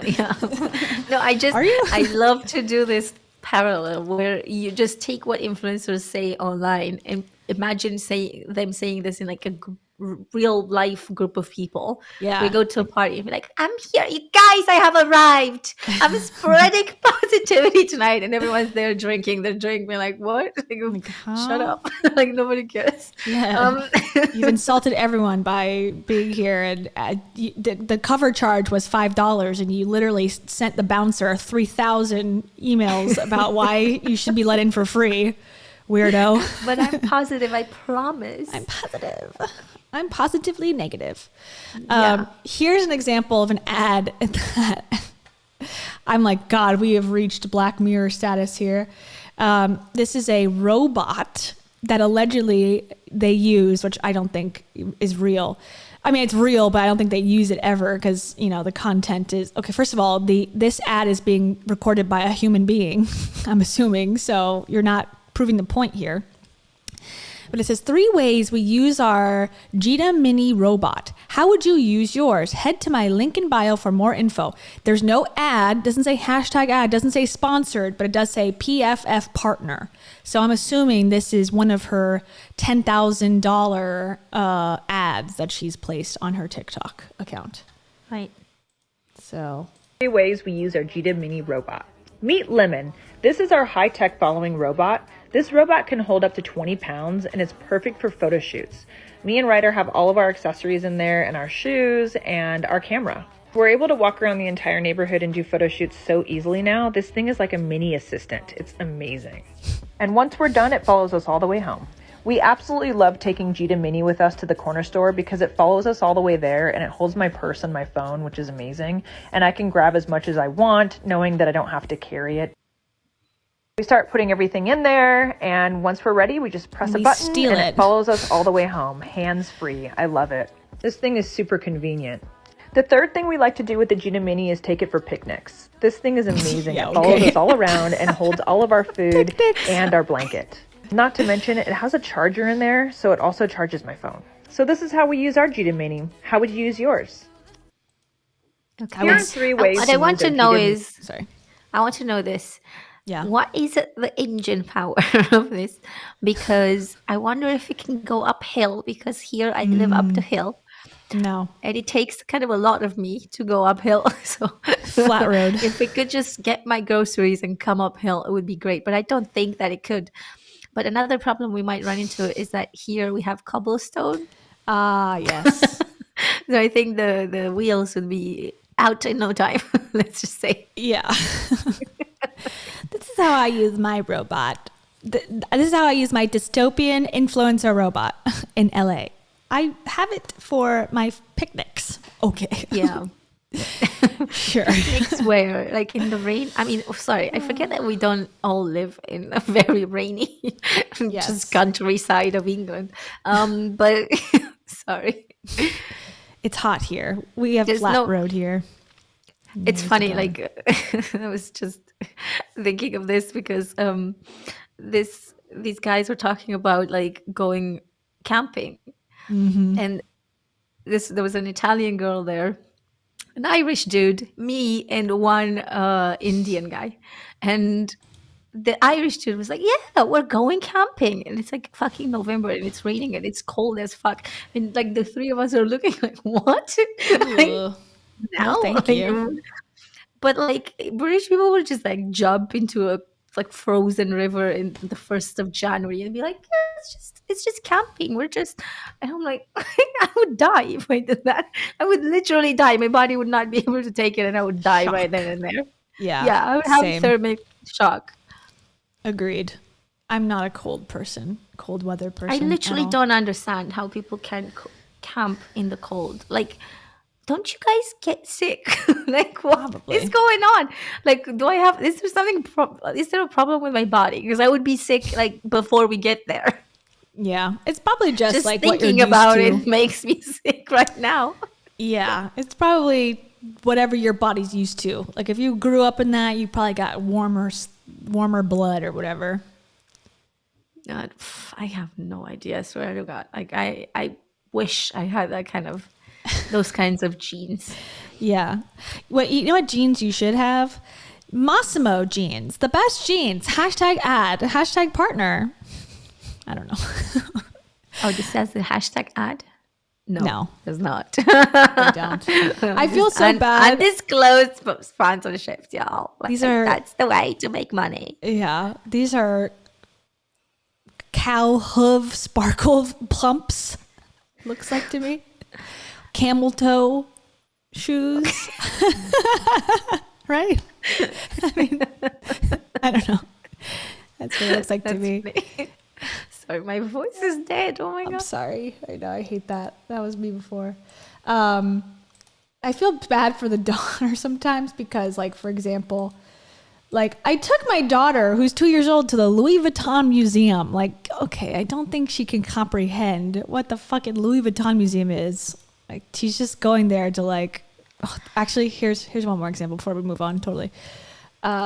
She took her to this like pretty, I think, adult themed museum thing. Let me find it. Yeah, I think she's kind of a boring person. She's got cool clothes, but whatever. And now her daughter is like the big draw to the page. Okay. I went through a lot of these today. Oh, here's another. No ad again. This one only got 1,100 likes. Well, she's an influencer, all right. Yeah, shower head, game changer, life changer. Okay, here's a commercial that the daughter was in for Adobe. That's fine. Okay, it's coming up. Hold on. It is right here. It is right here. Oh, here it is. Okay. The Nadia Lee Cohen art exhibit.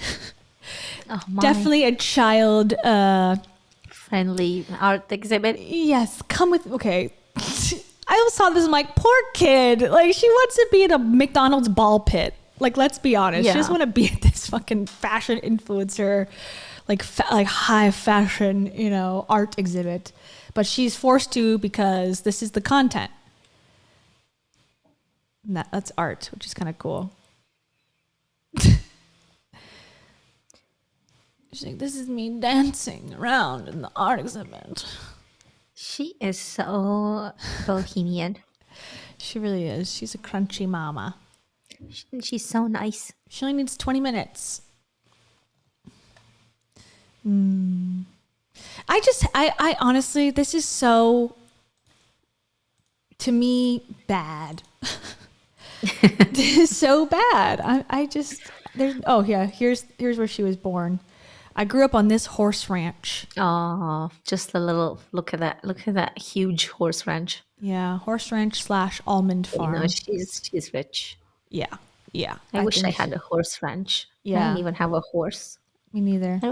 I would not even have where to put the horse. So I'm not even allowed to think about horses. That's how poor I am. Just kidding. I've been banned. Okay, wait. I don't know where the other. Anyways, there's another post. She posted the one about that museum, and then there was a follow-up post where I was like, when your daughter calls nipples nannies, and there was not in that first post, but in the follow-up post, there's all these like naked photos or women with their tops like strewn about, and the daughter just walks around and points out like nanny, nanny, nanny. I'm like, is that appropriate for a 2-year-old? I mean, I guess like she thinks it's like, like mommy's food, like, okay, but I don't know. I just find it was like a weird post to make. Like my 2-year-old looking at naked pictures in a museum. I don't know. I mean, that's fine, I think. Is it? Okay. Yeah. I'm a hater. I'm like, I feel like keep your I kid at was home. not happy. I was not happy that my parents would like put their hand on my eyes when when someone was kissing on TV. I was not allowed to see, so I was not happy about that. I would have appreciated seeing. Yeah, I don't know. I think that's different, but like, I guess I don't know. It's like age appropriate activities at the very least. Like, does your child 2 years old need to go with you to a museum where there's pictures of women with their tops off for fashion and artistic effect? No, she can't understand it. It's all for you, so don't It's for bring her. content. For content. Yeah, It's not for her. yeah, yeah. It's true. And there was this one She post. probably gives the child to someone else once she's done with the content Yeah. to take care of. You know, Like, she probably has like a babysitter and just like, Oh, I'm sure. thank you, but just I need a break from all this I'm work. tired. I'm I had to really style really exhausted. myself. I had to walk in the museum and I just take her to the horses. Like, I had to fight with 12 people on the internet today. Okay, so the one other part about this, let's talk about the Shark Tank thing, just because I think it's interesting. So she had a Shark Tank, Amy, her name is, I forgot.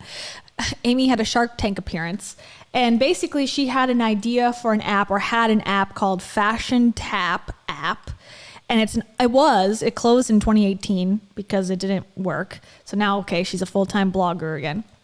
But she had, it was to sell online fashion and cosmetic products. The internet allows designers, retailers, and publicists to upload photos of their products and tag each object in the image. Then a link to the necklace's website is provided when a user touches the necklace in the picture. Okay, so not like a totally unique idea any longer, but at the time I guess it was. So it's an app, but the whole thing is like, if that element is built into Instagram, your app is dead. So basically, you know, and don't like, worry, Instagram will make Yeah, sure to exactly. steal your idea. Exactly. I mean, Instagram is now a combination of Snapchat, Facebook, and TikTok. So Yeah, whatever don't worry, element. Instagram is up for it any day. Exactly. So that was her thing. So she went on in 2016 and she was asking for $100,000 for 10% of the app. And then Barbara Cochran, so she's the one with the short blonde hair that's on the show. I know Barbara Cochran. She has a fucking podcast. She does the same thing as like Tony Robbins and all these people. She does? Yes. Oh, I've been wanting to expose her for ages. I just forgot about her. Okay. I forgot about her because, like, yeah, she has a podcast. She does the same self-help bullshit. I'm so over it. And obviously, she has a lot more. The part that annoys me. Sorry, I feel like I got triggered there. No, I'm like, please. Barbara. But the part that annoys me very much is that she actually does have like business knowledge. And she has this status, so people are much more likely to trust her, and she still does self-help bullshit. Yeah, But I she agree. does, she does kind of, it's business advice, but like, it's this kind of business advice where you don't really get advice. You're just, Mindset. It's all about mindset. yeah, that kind of thing. Yeah. I'm super delayed again. I don't know what the fuck's happening. Steven swears it's not the internet. I'm like, what is it? He's like, it's your computer. I'm like, okay, but everything else is working fine except for this application. Anyway, sorry. I saw Robert Herjavec one time do a self-help thing, and it was very uninspiring. He was like, I invested, or he was like, he sold a software company or something like in the early days of the tech bubble. And then he made $1 million. He's like, yeah, so if, when I bought my mom her first Corvette, it was a really big, exciting moment for me. So if you want to like make your mom proud, get really rich and don't stop until you do. And that was his advice. Like, okay, thanks, Robert. Yeah, well, I will say parents do feel very proud when their kids are rich and they never have to work again and stuff. They love it. Yeah. So I can see why he would say that. Yeah. But, it was pretty my boring. parents I'm pretty sure my parents would never be proud even if I get rich. So it's okay. They'll actually hate it. I think, yeah, I'm not going to waste my time getting rich because I know that I will never get approval ever. Yeah. Once you accept that, life becomes slightly easier, maybe. Okay, they're not in business anymore, even though this says it is because I looked. So it closed down in 2018. Okay. Roiland announced in February 2019 that she was launching her own business, Amy Roy, or Row. It will feature eyewear, vegan shoes, and accessories such as camera straps. I don't know if that ever happened either. Okay. She developed a tool that enables bloggers to upload and categorize images. People who click on the tags are directed to a sales page to purchase items, and the bloggers get a commission. Would the sharks be interested in this novel concept? So Barbara Cochran offered $100,000 for 25% of the business, and Amy turned it down. So she ended up with no deal on the show. Oh my God. What a dumb thing. Yeah. So, You can't turn it down. I mean, sometimes they say they go okay, to bring up Bethany again, Bethany Frankel was a guest host on Shark Tank. Actually, we should do a whole Shark Tank episode because there is a lot of sketchy stuff involved in Shark Tank. Like Damon John's a little bit. Kevin O'Leary is my fave. Yeah, oh God, Kevin O'Leary. Oh my God. I love it when people work 18 hours a day for me. Yes, Sorry. I love it. You guys should stop with all this quiet quitting. It's ruining my business. Yeah, he sucks. Him and Bethany have a show together. He hosts a show and she's a guest host sometimes on it. And they're supposed to it's called Money Court or something. And they decide it's kind of like Dave Ramsey, but they judge your purchases instead. Anyways, so Bethany, she was on Shark Tank and she offered, $100,000 or something for this company, for a stake in this company called Yumble. It's like a meal delivery service for kids. But then as soon as the show was over, it fell through. She didn't actually go through with it, which is annoying because it's the whole point of the show is that it's supposed to be real. Like if it's fake, then it ruins the whole point. Well, in that case, it's not necessarily fake, but they couldn't come to an agreement after the shows was over. So so she didn't have to invest at all. And she did the same thing, in my opinion. She did the same thing when she did her reality show that was supposed to be based on The Apprentice concept loosely, where she was supposed to hire a vice president of operations for Skinny Girl and for Bethany's other products. And at the end of the show, she hired somebody and then they never ended up working for the show or working for her. It was just all bullshit, I guess. So it's what's the point? I don't like it. It's not real. I'm not invested at all. I guess content is the point for everything. Content. Yeah. Doesn't matter if it works. Just make the content. Yeah, I guess so. Jesus, I didn't think that would happen. I thought that it was legit. Yeah. And also, speaking of Kevin O'Leary, like you brought up, he told her on the show, allegedly, I have a bad feeling about you and I don't think you're going to be successful or something like that during the show. And so back in 2016, She Knows was saying oh, he's being an asshole, but it sort of turns out she's kind of an asshole too. Yeah, maybe he was right. Yeah. Basically, it says, insults and belittling are an integral part of Shark Tank. A lot of people tune in specifically to hear Kevin O'Leary's trash talk. But the show has gotten a bit too negative as of late, with the sharks, especially O'Leary, spending too much time insulting entrepreneurs and not enough time guiding them. Tonight, it's not the investors' job to guide the entrepreneurs, but okay. Tonight, then, was a breath of fresh air. I think a little bit.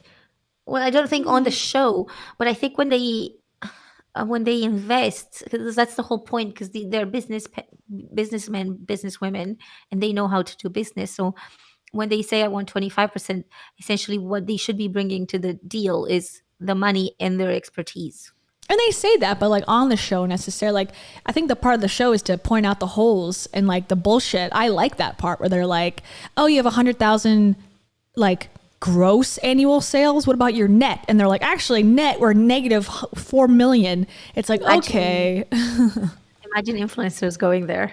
I make millions. How? the sharks would be excuse me. Ripping people off from their studio space. Yeah. I think influencers would be, which he should just not go because, oh my God. Influencer tank. We should make that. I like but nobody it. would come. Yeah, for real. No thanks. There she is on the show. Okay, it says Amy Roland's plan is simple. She wants fashionistas to influence others and earn money by tagging their favorite brands on Fashion Tap, a promising new social networking app. It's a great concept, but the sharks believe that thanks to Instagram, the market has already been saturated for some time. I totally agree. Despite their concerns, the sharks stifled their impulse to talk trash and instead explained why they were so hesitant to make a deal. They also offered a new viable path to success. For example, Barbara Cochran suggested working with a big box store.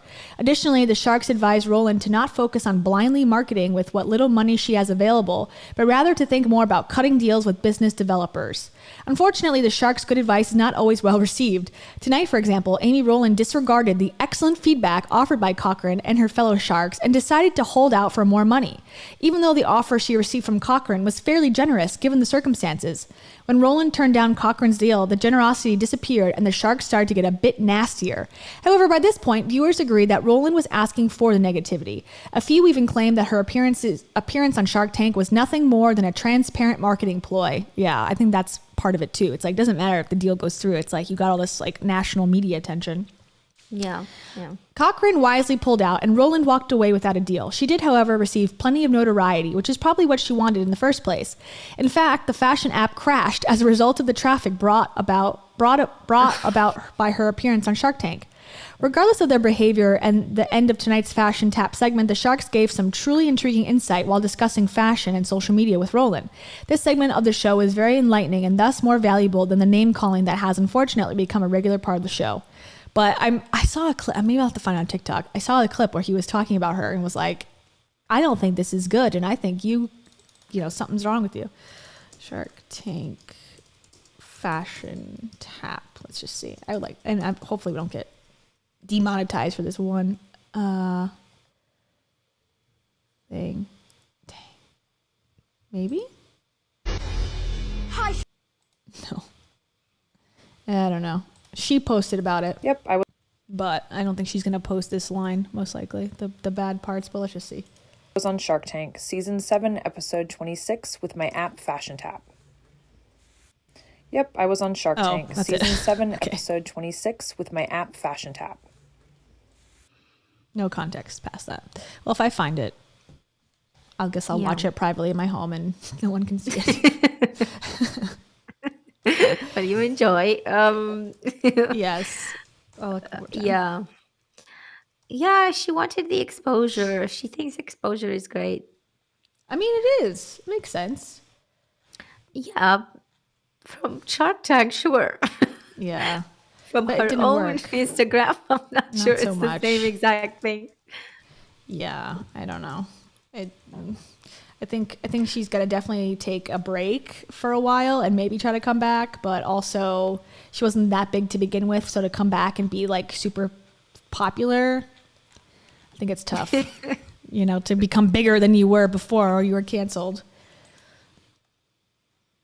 Let's see, Fashion Tap, Kevin O'Leary. I don't know. It's not popping up. Well, maybe she had it taken down. Maybe it's bullying. It's bullying to be on TV. Privacy concerns. Yeah. I went on TV and they posted me on it. How dare you? How dare you? I thought I told them I'm a private person. I'm so private. As a final thought, do you want to read about her, what she loves about fashion? Yes, please. Okay. This Pink, I think, is the answer. Pink. Yeah, she likes, this is just like an interview from, I don't know what year, but probably not that long ago, I'm assuming. Another blog, the blog interviewing another blogger. Wow, this is good. The Christy Gee, whoever that is, Christy Gee. When it comes to the world of fashion, I am indeed pretty much clueless and for sure a late bloomer. I have always had a love for cute dresses, tights, and of course bangs. You can look through the archives of my entire life to see what is That is true for sure. Since moving to Los Angeles from a tiny Texas town, my view of fashion took a turn thanks to working in high-end retail for 5 years. It opened up a whole new world of knowledge. With that said, I can now appreciate the unique styles I see through this amazing city. I found Amy via Instagram, fell in love with her sense of style. She totally has that vibe I love, yet she knows exactly how to execute it beautifully. I also very much admire her hard work and dedication to her blog, A Fashion Nerd, and her app called Fashion Tap App. I love seeing anyone go after their dreams and with their whole heart, and she is totally doing that. I'm excited to share this interview. Okay. When did you know that you had officially fallen in love with the world of fashion? Right when I turned 14 years old, I fell deeply in love with the fashion world. Before this, I was a skateboarder, tomboy, wearing baggy skate pants and dyeing my hair green. Yuck. Literally talking to this woman who has green hair. Anyone with green hair, disgusting. Especially myself. Oh, yikes. In the past. Ugly. Yuck. Green is the absolute worst color. Green is out. I started to admire different stylish celebrities like Jennifer Love Hewitt, and I felt like she really guided me into the fashion world, and I became very girly. What do you love most about fashion? I love expressing myself in so many different ways with clothing. I find the fashion world to be so fun and funny. When I dress up, I love adding in some really fun accessories. I always tell everyone, dress how you want to dress, no matter what the occasion is. I always dress up, even if the occasion calls for a casual look. I don't do casual. That's something I've never uttered before in my life. I don't do casual. Someday you'll be like, I hate jeans and casual and Stitch Fix. I hate it. Never. And then I'll be like making an exposed video. I will only wear latex bodysuits from now on. Oh my God. My favorite thing about the fashion world is accessories, shoes, eyewear, and bags. They make every outfit better. It's amazing that you have taken that love of fashion and turned it into an app. How does this idea come about? I worked in fashion PR for a while and noticed this huge void in social networks for the fashion community. What? Every app is like fashion forward. Sorry, fashion is so like full of things. God. Like what void did you notice? There was a void in me making money for it. Yeah. We're on the same page. My boss asked me to locate bloggers in Austin, Texas for South by Southwest to send them our denim, and I couldn't find a way to locate bloggers in Austin. I was pulling my hair out of my head trying to figure it out. I didn't understand why there is no database or app showing every single person who works in fashion by their location. Everything was so difficult and not in one spot. Instagram is not a fashion social network. It's an everyone network, and everyone's trying to make it into this fashion place when it's clearly not that. I think it clearly is. It's a food picture place. Thank you very much. Nobody cares about your dress. I do want to see your pasta though. Do you know who owns the word food porn? Speaking of that? No. What? Don't tell me she does. It's someone we've already discussed today on the show. Bethany? Yeah. She owns like 7 iterations of it. She owns dessert porn, something else porn, food porn. It? She owns the trademark for it. I don't know what she does with it, but she owns it. What the fuck? Yeah. What a weird thing to have. I know. I have trademarked this word. Nobody can use it ever. And it's a word that everyone uses all the time. That's how she is. She's like, that was actually kind of funny. I thought she was like, I own the word food porn, but it's not like I'm fucking cucumbers. It's like, okay, thanks, Bethany. I didn't think you were, but okay, good. Thanks for the confirmation. You're like, wait, huh? Say that again. They kind of look like dildos. Yeah, it's the right shape, I suppose. I guess. Yeah, I mean, you just gotta make sure they're not real. Yeah. Don't slice it first. Keep it whole. You don't want a salad in there. Yeah. But that was a revelation that she owns that trademark. She owns a bunch of random ass trademarks about it, or well, it was in response to someone. Okay, so the whole drama is she also owns the trademark to "it's a scam," like that phrase, but only in certain categories. Yeah, in like podcast, I guess is a category that you can have trademarks in, and also in hats and shirts or something. I don't know exactly. What exactly does it mean to own this trademark? Because I don't understand it. If Like someone I can't say the word Bethany is a scam. Well, it's a scam. You couldn't start a podcast with that name, and you couldn't make shirts and hats with that name on it, except her, unless you paid her for it. I can't make hats that say Bethany, it's a scam. I guess yeah, Bethany, it's a scam is fine. No, You that just is can't not say correct. it's. You just can't say it's a scam. Generally, Just make sure. Yeah, just make sure it's not exactly that. Why would I have a hat that says it's a scam? fuck if I know. I don't know. But she was saying someone on TikTok, Meredith Lynch, allegedly had pointed out, or she didn't, I saw the TikTok, but she pointed it out on she made a TikTok and basically said, like, look, Bethany owns It's a Scam, because she was casting doubt that Bethany's very relatable makeup and hair and like everything reviews on TikTok were this organic thing that she just loves doing to serve her audience. This is kind of how Bethany was making it seem. And she was calling like different products, it's a scam. And she was specifically calling Kylie Jenner products a scam in some ways. And so Meredith was pointing out, like, look, she probably is trying to say this organically. She's owned the trademark for years. Maybe she's trying to come out with her own line of something in the beauty space. And Bethany clapped back and said, no, idiot. Like, I own lots of words and I don't have any intentions of doing anything. I'm not lying. Wow. This is bizarre paranoia that she has there. Yeah. Why would you have the words where it's a scam? Because obviously, like, because she's not exposing scams. So what? Well, she thinks I don't she is, I get it. guess. She says, I always say it's a scam. Here, I'll show you the trademark. I figured What's out. a scam? Blush? Like, I don't understand. Well, What she was saying, exactly? like, Kylie Jenner's, like, she hates the Kardashians. That's, like, a big thing for her. She hates them, allegedly. And Wait until the Kardashians reach out for sponsorship and then suddenly she loves them. Yeah. guys, I mean, she promotes their products in the sense of she reviews them and, like, gives them a bunch of airtime all the time. So it's not really working. But she says, I always say it's a scam.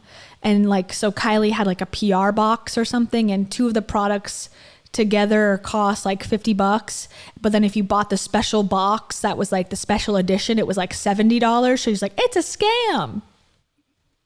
I don't know. Right. Well, I don't think it is. Yeah. Like, people could sue her for, like, what's it called? Slander. Yeah. 'Cause Well, it's that's not a why she scam. was. Bethany then sent out cease and desist letters to Meredith, a cease and desist letter to her and another one to someone else about another issue. But yeah, it's like, it's all about like, oh, you can't talk about me, but I can say whatever the fuck I want. And that's something that I sort of get annoyed But by. that's not, yeah, I don't know. It's bizarre. This is bizarre as fuck.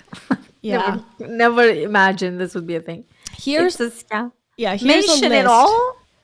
Yeah, well, that's a famous line that she said on the Real Housewives. She's like, mention it all, and she like kicks her legs up and like does this whole thing. It's like a famous meme, essentially.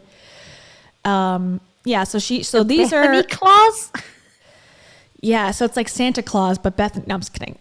That's something that she wrote in her contract with Real Housewives, that she gets to retain all of her individual like project money. So I don't know, something about like if she endorses a product, she didn't have to give them any money for it. She didn't have to give Bravo or something, I think is what that is. But it's something like a talking point that reality stars have started adding into their contracts called the Bethany Clause, that she gets to have her own rights to endorsements or something.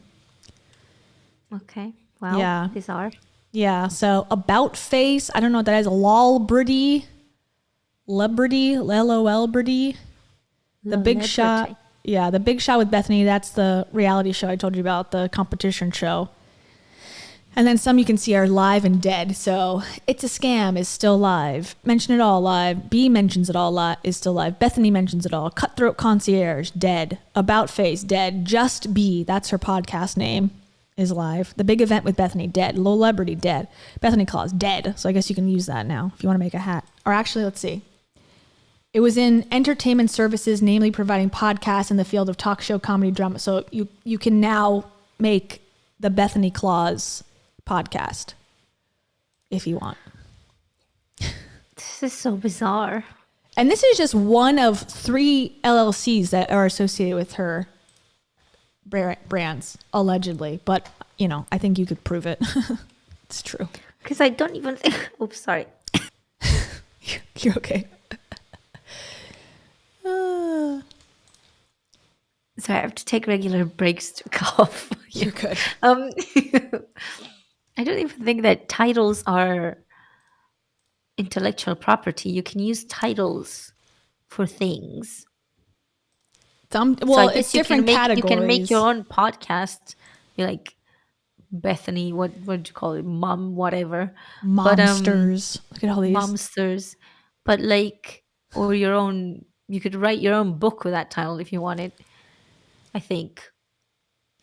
Well, yeah, it depends. If she trademarked it in books, then no, you can't. But if she didn't, then you're fine, I guess.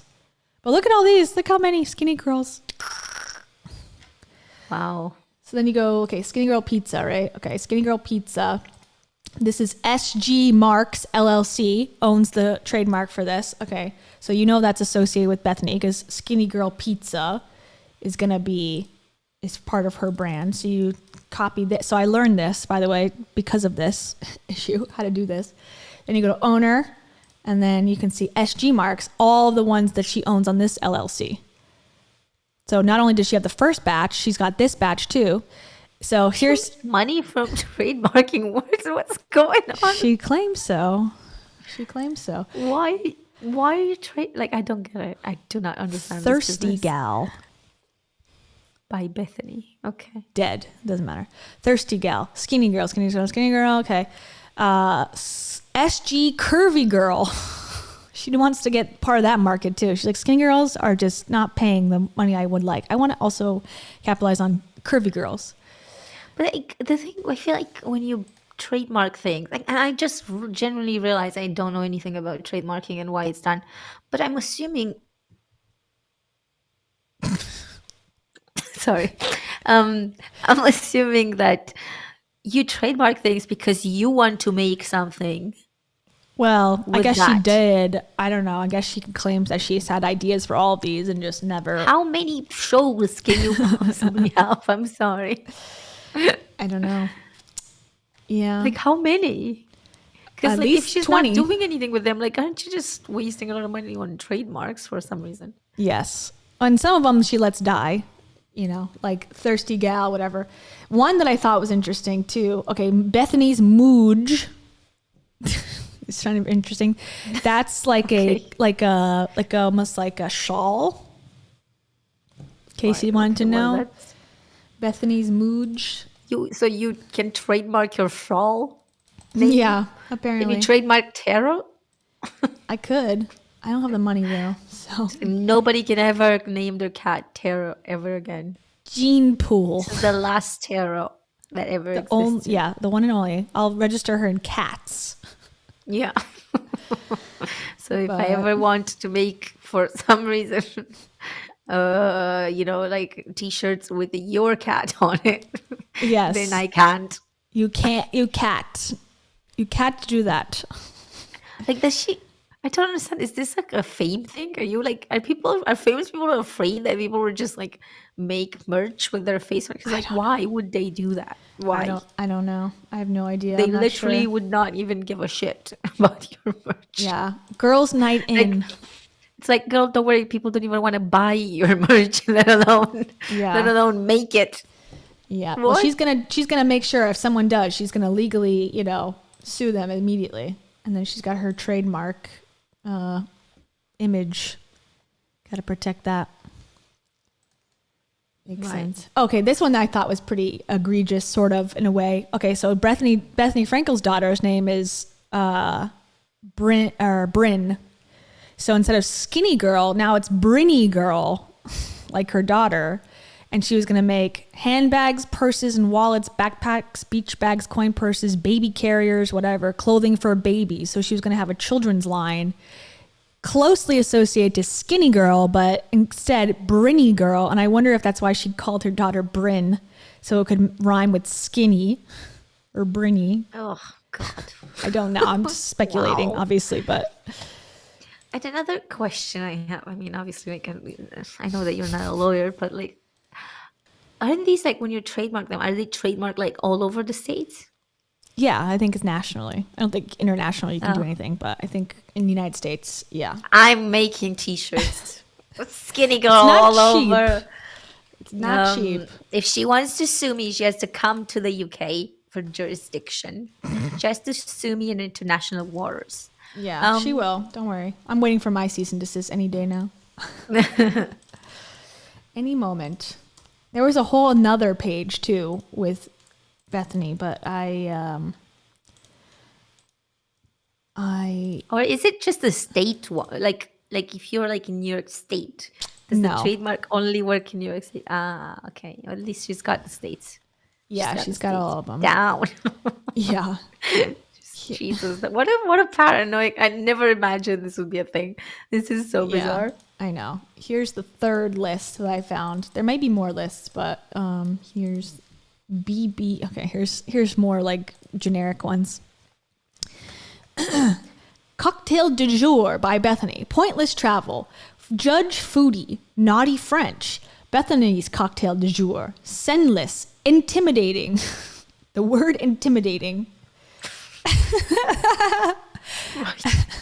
As an entertainment service in the nature of ongoing reality-based television program, but it's been abandoned. So here's my first impression on this. Mm-hmm. She has a lot of ideas for shows. She's an idea person. Like a lot. And what she does is, oh my God, I had the best idea last night. I came up with intimidating by Bethany. So let me just go trademark this real quick. Someone called me intimidating. Let me trademark it before they're allowed to say it again. So, because I don't think you're allowed to, like, because she's not expecting people not to say these words. No, you can say them. You just can't make goods and services in that category without paying her first. Yeah, exactly. So this does not work with internet cancellations. No.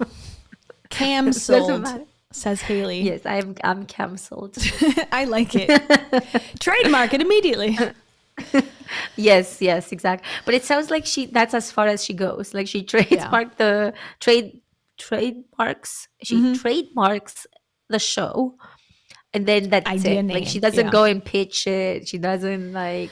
Well, she had a partnership with Mark Burnett, and that's why who that guy is. He's the one who created Survivor and a bunch of other shows. I think The Apprentice. Wait, did Survivor? Yes, and The Apprentice. And they had a partnership because she has a production company as well. Of course, she's got like every version of a company, and she left the Housewives the second time to do her own reality shows. Then she did that one I was talking about, The Big Shot with Bethany. It was a total flop, bad show, and then she broke off her partnership with Mark Burnett, and now I guess is not doing reality shows anymore because that was her plan. And she thinks that Mark could be finding another Bethany to do all these shows with. I guess like, so. Mark cannot, because I've trademarked all of these. I've trademarked Mark. And Mark is like, and Mark is like, don't worry, I don't want to step anywhere close to any Bethany ever again.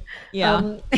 Well, speaking of trademark issues, Rachel Hollis was sued a couple years ago for trademark infringement on Made for More. Or I shouldn't say that. Oh, I know. Yeah. Yeah. It was made from, I don't know if it was trademark or copyright or what. So I redact what I just said because I don't know if that was legally true. But she was in court, or she was served paperwork in relation to Made for More because another creator had already used it many times. Yeah. And I don't think that thing got enough attention. And I remember talking about it. Maybe in videos, I don't remember. Yeah, I mean, I'm probably in videos because who else in my life would have cared? Yeah, I remember talking about it, and nobody was. It was not like I feel like she's been canceled for things that are way less. Yeah, I know. Way less no one bad. cared. Yeah, about it. I a huge, like, I wasn't in the lore yet at that time when that happened. So I watched stuff, but I didn't make anything of it myself because I wasn't even really involved then. But now, oh my God, it would be like the biggest scandal ever if she got sued. Yeah. Well, I don't know. I feel like people aren't done with. Yeah, I'm done. I haven't listened to her podcast since last week, and it's been nice. It's been really nice to not have to do it. Yeah, I haven't listened for a year. I'm so done. Yeah, exactly. Yes, here's a food porn one for entertainment in a television series called Food Porn. And I read an article that it was supposed to be on TV, but it never happened. This is so funny to me, like, because I did this sort of thing in the sense that I had ideas for shows that I would write up, and I would make a whole thing, a presentation, and I'll send them to commissioners or send them to my boss, whatever, and the boss would send them to commissioners, and that was like a whole job I had for years, where basically just that was my job, to develop these ideas and just I like that. think of talent that could go and make them and all that stuff. That's cool. And the vast majority get dismissed. Like they don't go for like 90. If you get like 2% of your ideas like accepted or like moving forward, you're like, whoa, amazing. So imagine, I just can't imagine like my boss trademarking all of those. Like, what a waste of time. This is like, gold. Oh my God. Yeah. They like you just rush to the lawyers list. We need to trademark this, and then the commissioners are like, "We don't give a shit. We don't want this." Great. We're good. I'm glad I have it trademarked though. Yeah, she said it's expensive. I don't know how much. You have to have a lawyer do it for you, or put Lawyers the are paperwork in. expensive. Yeah. So that's part of it. And Bethany says she has an entire intellectual property team. What that means, I don't know, but that's what she's claimed. So I'm assuming in the thousands of dollars to hold these trademarks every year. And this is, I suck at relationships. So don't say that anymore, Kim. You're not allowed to. Well, I'm sorry, Bethany, if you're watching, but I suck at relationships. So yeah, canceled. Okay. Also, dessert porn, fashion porn, design porn, closet porn. Flip a Bitch, The Trick Guy, Celeb Brand, Bethany University. What That's the one. TV channel would go for the word porn in the like? I don't know. Well, because like they fucking censor words like fuck. Or Well, like, this one, yeah, this was a reality show one. I don't know. I guess Netflix or something would do it. Fashion porn. yeah, but Netflix is not gonna go fight over this. Well, she would Or sell if it to they them. were, if they were, like they would win in no time because they would be like, okay, here's $10,000. Go knock yourself out. Go buy Starbies. I love this one. Pow her. See Shio. I love that these are so bad. Not only am I a skinny girl, I'm a pow her woman. It's like, oh God. But then people don't like it when I say woman fest. They're like, no, that's the wrong use. I'm like, yeah, so is pow her woman. Like, I'm doing it to be facetious and to make it funnier. I wonder Woman if this fest. was a spelling mistake. Pow her. I just had an idea. Pow her. Trademark immediately. Pow her powder. It's too good. It's so good. Yes. I just think that the narcissism is obvious. She really thinks these are amazing and people would be stealing them from her. Don't tell your kids to go to sleep.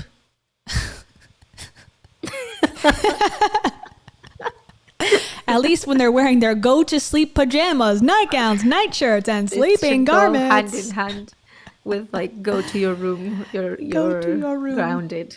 Yeah, you are grounded. So funny. Yeah, spilling the tea, chef roast. I don't know. I mean, a lot of these are dead, like I said. Like, a lot of these aren't living anymore, but, you know. She has a problem, my friend. She has a problem. I don't know what this is, but it's not good. It's not good for mental health. Yeah, I don't think so either. It's like all these smoothers and shapers. That's what she says she makes her most money, is in skinny girl, smoothers and shapers, shapewear, like Skims, but her own brand. That's why she's trying to trash the Kardashians, because she's like, they're competition with Skims. Ah, thank you. Woman Fest. A woman. I love that sound. Well, since you asked for it, where is it? What the heck? Oh, here's. Oh, I love that sound. This is how I feel about all influencers. They truly have it all. Oh, They truly. well, Bethany has too much time on her hands, clearly. She truly has it all. Now she's becoming an anti-vaccine conspiracy influencer as we speak. So that's the next iteration of her story, I think. I love it. Love it. Yes. She's like, I'm not going to be silenced. Even though I'm going to send cease and desist letters to other people to silence them, I'm going to speak up for myself. I just love that it's like 2 years too late for anti-vaxxers. It's like you're fine. Anti-vaxxers were cool 2 years ago. You're done. Like, thank you. You're done. For your contribution. You're done. Do you want to see You're done. Trademarked by Bethany Frankel. You're done by Bethany. You're done by B. Do you want to watch? Oh, she-commerce. Oh my God, that's so funny. Trademark that immediately. She-commerce, shebay.com. She-commerce. She-commerce. Okay, last thing, and we'll wrap it up. This is Bethany slowly becoming an anti-vax influencer. Ready? You know what's the best?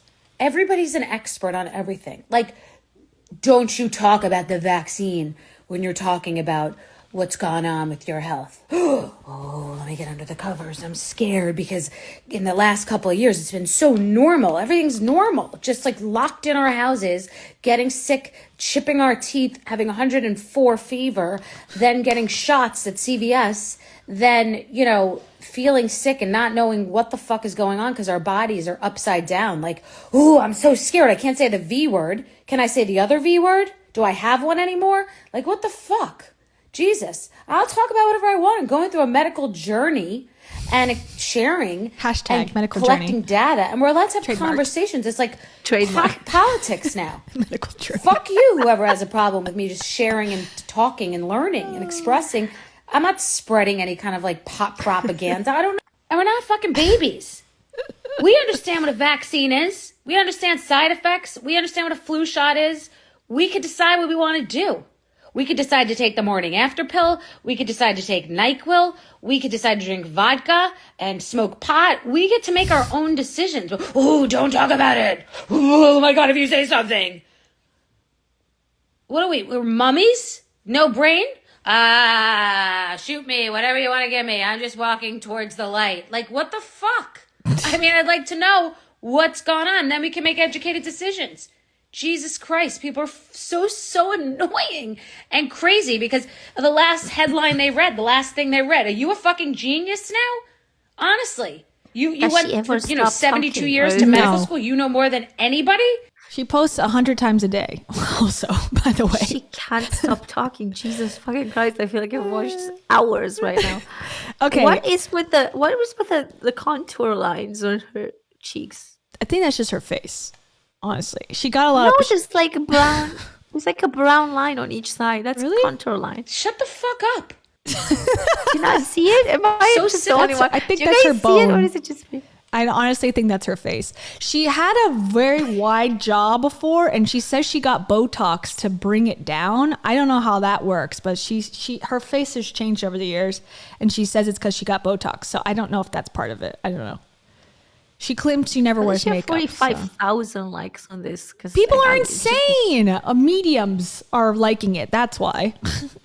Fucking psychics are like, I've been saying this the whole time. Okay, but keep that in mind. Like her whole thing, whatever. She's like, I can say what I want to say. I can do what I want to do. Okay, let me just pull up since we're showing the hypocrisy of Bethany. Let me just show you Bethany outraged. Literally outraged that Kim Kardashian said that she lost 16 pounds to fit into a dress. Okay. So, hold on. Kim Kardashian Met Gala. Like, I'm all for, you know, if you want to take your stance, but don't fucking change it for the whim of what you think. Like, oh, I'm allowed to say whatever I want, but no one else is. I don't like that. That's not fair. Hashtag, that's not fair. Trademark. So regarding the Met Gala drastic weight loss by Kim Kardashian, if you need to lose weight for a role, it's your body, your choice. But when you are the most photographed famous person to walk this planet, who young women and mothers look to everything that you do and wear and say, to publicly say that you lost 16 pounds in 2 weeks to fit into a dress, the most superficial of reasons, is all wrong. Young girls hang on every word and outfit and lip gloss, and it's incorrect. And while I'm at it, to deceptively post pictures that is not what your body actually looks like, to filter your body to the point that it doesn't look like what your body actually looks like, is deceptive, aka. Okay, so basically, Kim Kardashian should not say what she said. She should not do what she does. But Bethany can do whatever the fuck she wants because she's not a mummy zombie. I just don't understand. And then also, too, people are like, okay, someone says, my hat's off to Kim. She set a goal for something. She wanted it and obtained that goal. That's a pretty good message to send also. And then Bethany says, great. Stay quiet about personal goals, bad for young women. How about you stay quiet about your opinions on the vaccine too? Like, no one needs to fucking know it. Shout out to Miga here, because that's exactly what I was thinking there. What are you talking about, bitch? I'm sorry. Oh, I know. It's totally hypocrisy. Total hypocritical. And then, yeah, someone says, Lizzie's mom. I agree with you. And what about the name brand Skinny Girl? Can we do something about that? And Bethany says, I changed it in swimwear and eyewear. I have no issues with it in the food products. The books are all about healthy relationships with food. Okay. Yeah, all right. Right. It's fine for her to promote skinny culture. And also Bethany, of course, she doesn't diet. Bethany's never dieted and she doesn't work out. She's just, her shape naturally. Okay. By eating popcorn every day. Yeah, that's real. That's true. Yeah, okay. She doesn't dye her hair? No, she doesn't diet. Yeah, right. At her age, she's never exactly dieted. the color that it would be. Sure. No, sure. She's never dieted. I'm already having like white, hairs. No, diet. Now. She doesn't go on a diet. Imagine she's like 20 years older than me. She doesn't go on a diet, I said. Oh diet. Sorry. Diet. Can I blame being sick for this? Yes. Yes, diet. So she doesn't ever restrict calories. She doesn't ever exercise, and yet she looks the way she looks. I'm like, I don't believe it. I'm not buying it. Sorry. No, I don't believe it either. She's a person in TV. Yeah, and she's so thin, which is fine, but I just don't feel like she's naturally like just I can't put on weight. It's like, I just don't buy it. I think people like that just want to be seen as like goddesses, like, oh, I don't even try and I'm this skinny. Personally. Anyways. I feel like people in TV, and especially people who are from older generations, they definitely sorry, but it's an industry famous for telling women that they're never skinny enough, and yeah, she's on board with that. She's like, I'm gonna capitalize and monetize off of that shame that women have and serve them popcorn to make them feel like they're gonna lose weight finally, and put a skinny logo on it. I'm not buying the shit that she's got. And then someone else said, I don't think she hurt anyone by sharing with us how she chooses to do things with her body. Okay, that's what Bethany was saying in the vaccine one. As a mother, I teach my child to make mindful choices. High school and college girls are Googling the diet. Okay, so you don't think people are going to now on your page watching you say that you've chipped your tooth or something because of COVID, that the vaccine now, they're going to be going down rabbit holes of anti-vaccine propaganda. Like, I just don't understand how you can say this and go, this is totally fine, and then make a post like that and go, this is also totally fine. I mean, you got to contradict yourself to keep yourself relevant. Otherwise, nobody cares. I mean, that's what it really truly comes down to. And I'm glad that you see that. I struggle to see that sometimes. I'm like, how can you do that? You're so hypocritical. It's like, no, they don't care. As long as they're in the headlines, it's fine. It's on purpose. Yeah. They care, but in a positive way. Like, yay, finally, people care. Yeah. Yeah. But did they say I was pretty? Did she say I was skinny or no? Okay. Yeah. And then someone else says, okay, so address all the men and women who do this for acting parts, the people that do it for sports, etc. Let people make their own choices. Women shouldn't be promoting this. Facts. Oh, okay. Shut up. Facts. I feel like she should have had an X there. Facts. F-A-X. Fax machine me, baby. Anyways, so that's it. That's it. Thank you guys for being here, and I'm sorry for coughing in your faces. No, you always muted yourself. I didn't know you were coughing. Oh, always? I don't know if I succeeded always, but I tried. I tried my best. You did good. Yeah. Like my neighbors, unfortunately, I don't have the mute button for that. It worked though. I never heard it. Okay, good. I'm glad. I just heard silence. See? Exactly. I heard nothing. The opposite of a diet is a live it. Live it. I like it. Hashtag trademark. Live it. Yep. Diet by Bethany Frankel trademarked. My body, my choice. Trademark. Bethany Frankel. But only when it comes to me and my body and my choice. That's how, okay, sorry, last rant. That's how these people that are usually the ones trying to regulate women's bodies act. They're like, my body, my choice. I'm not wearing a mask. I'm not getting a vaccine for you assholes. But you guys should not get abortions. It's like the craziest. I'm like, how can you live with yourself with so much like cognitive dissonance? Like how? I couldn't do it. Like I struggle so much to like, well, if I'm being like this in this arena, I should also acknowledge it in this arena. But these people just are so confident that, nope, this is totally fine. It's so weird to me. Anyways, that's it. Yeah. They're fucking, it's, some of them can be very, very annoying. AKA our lovelies today. Yes. Anyways, well, if you want to learn more about Bethany and her many hypocrisies, I did make a video earlier this week that just came out. So, and it's shorter. It's like 30 minutes. So if you're interested. Kayla's like, it's not 3 hours, you guys. It's not 3.5 hours. I did do a live about her, though. That is 3 hours. So if you also want that content, that is also available for you. Whatever you, I got a little bit of whatever you want. I got a little bit of 3 hours. I got a little bit of 30 minutes. I got a little bit of like Instagram content. You know, I got it all. I'm a powerful CEO.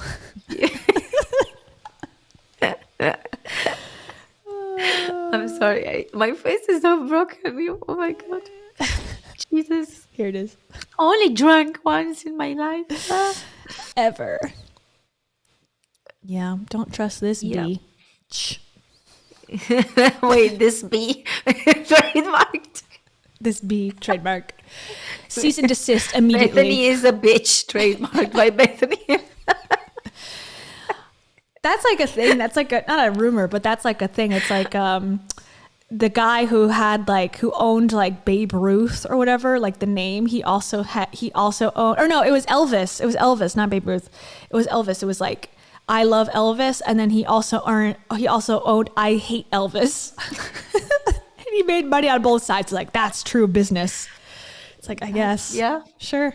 You're I right. guess you got to think outside the box, for being business in general. Think outside the bee. Trademark Bethany. Frankel. Oh God, that's funny. That's funny. Yeah. So Did not see that coming. I was saying I just trademark Hollis. Trademarking is like a productive way of spending your days, but okay, and your money. I have an idea. To the lawyer. Dear law firm, Dear, please immediately trademark my genius idea. Genius. It's in the genes category. Are you gonna do something with it? No, but Maybe not. I will. Maybe after I die. I'm more of an ideas person, not an executor. Yeah, clearly. Clearly. We know. We saw I saw it. Her reality show was so bad. My God. She's cray. She be cray. That be cray. Trademark. Bethany. Okay. Sorry. All right, everybody. Cam's dying. Let's go because I'm dying. Let's see. Love and light to everyone for always and forever. You really need it. Hold on. Yes. Big time. Oops. I'm going to send you so much love and so much light and so much good energy today because I feel like you need it. Peace. Aww.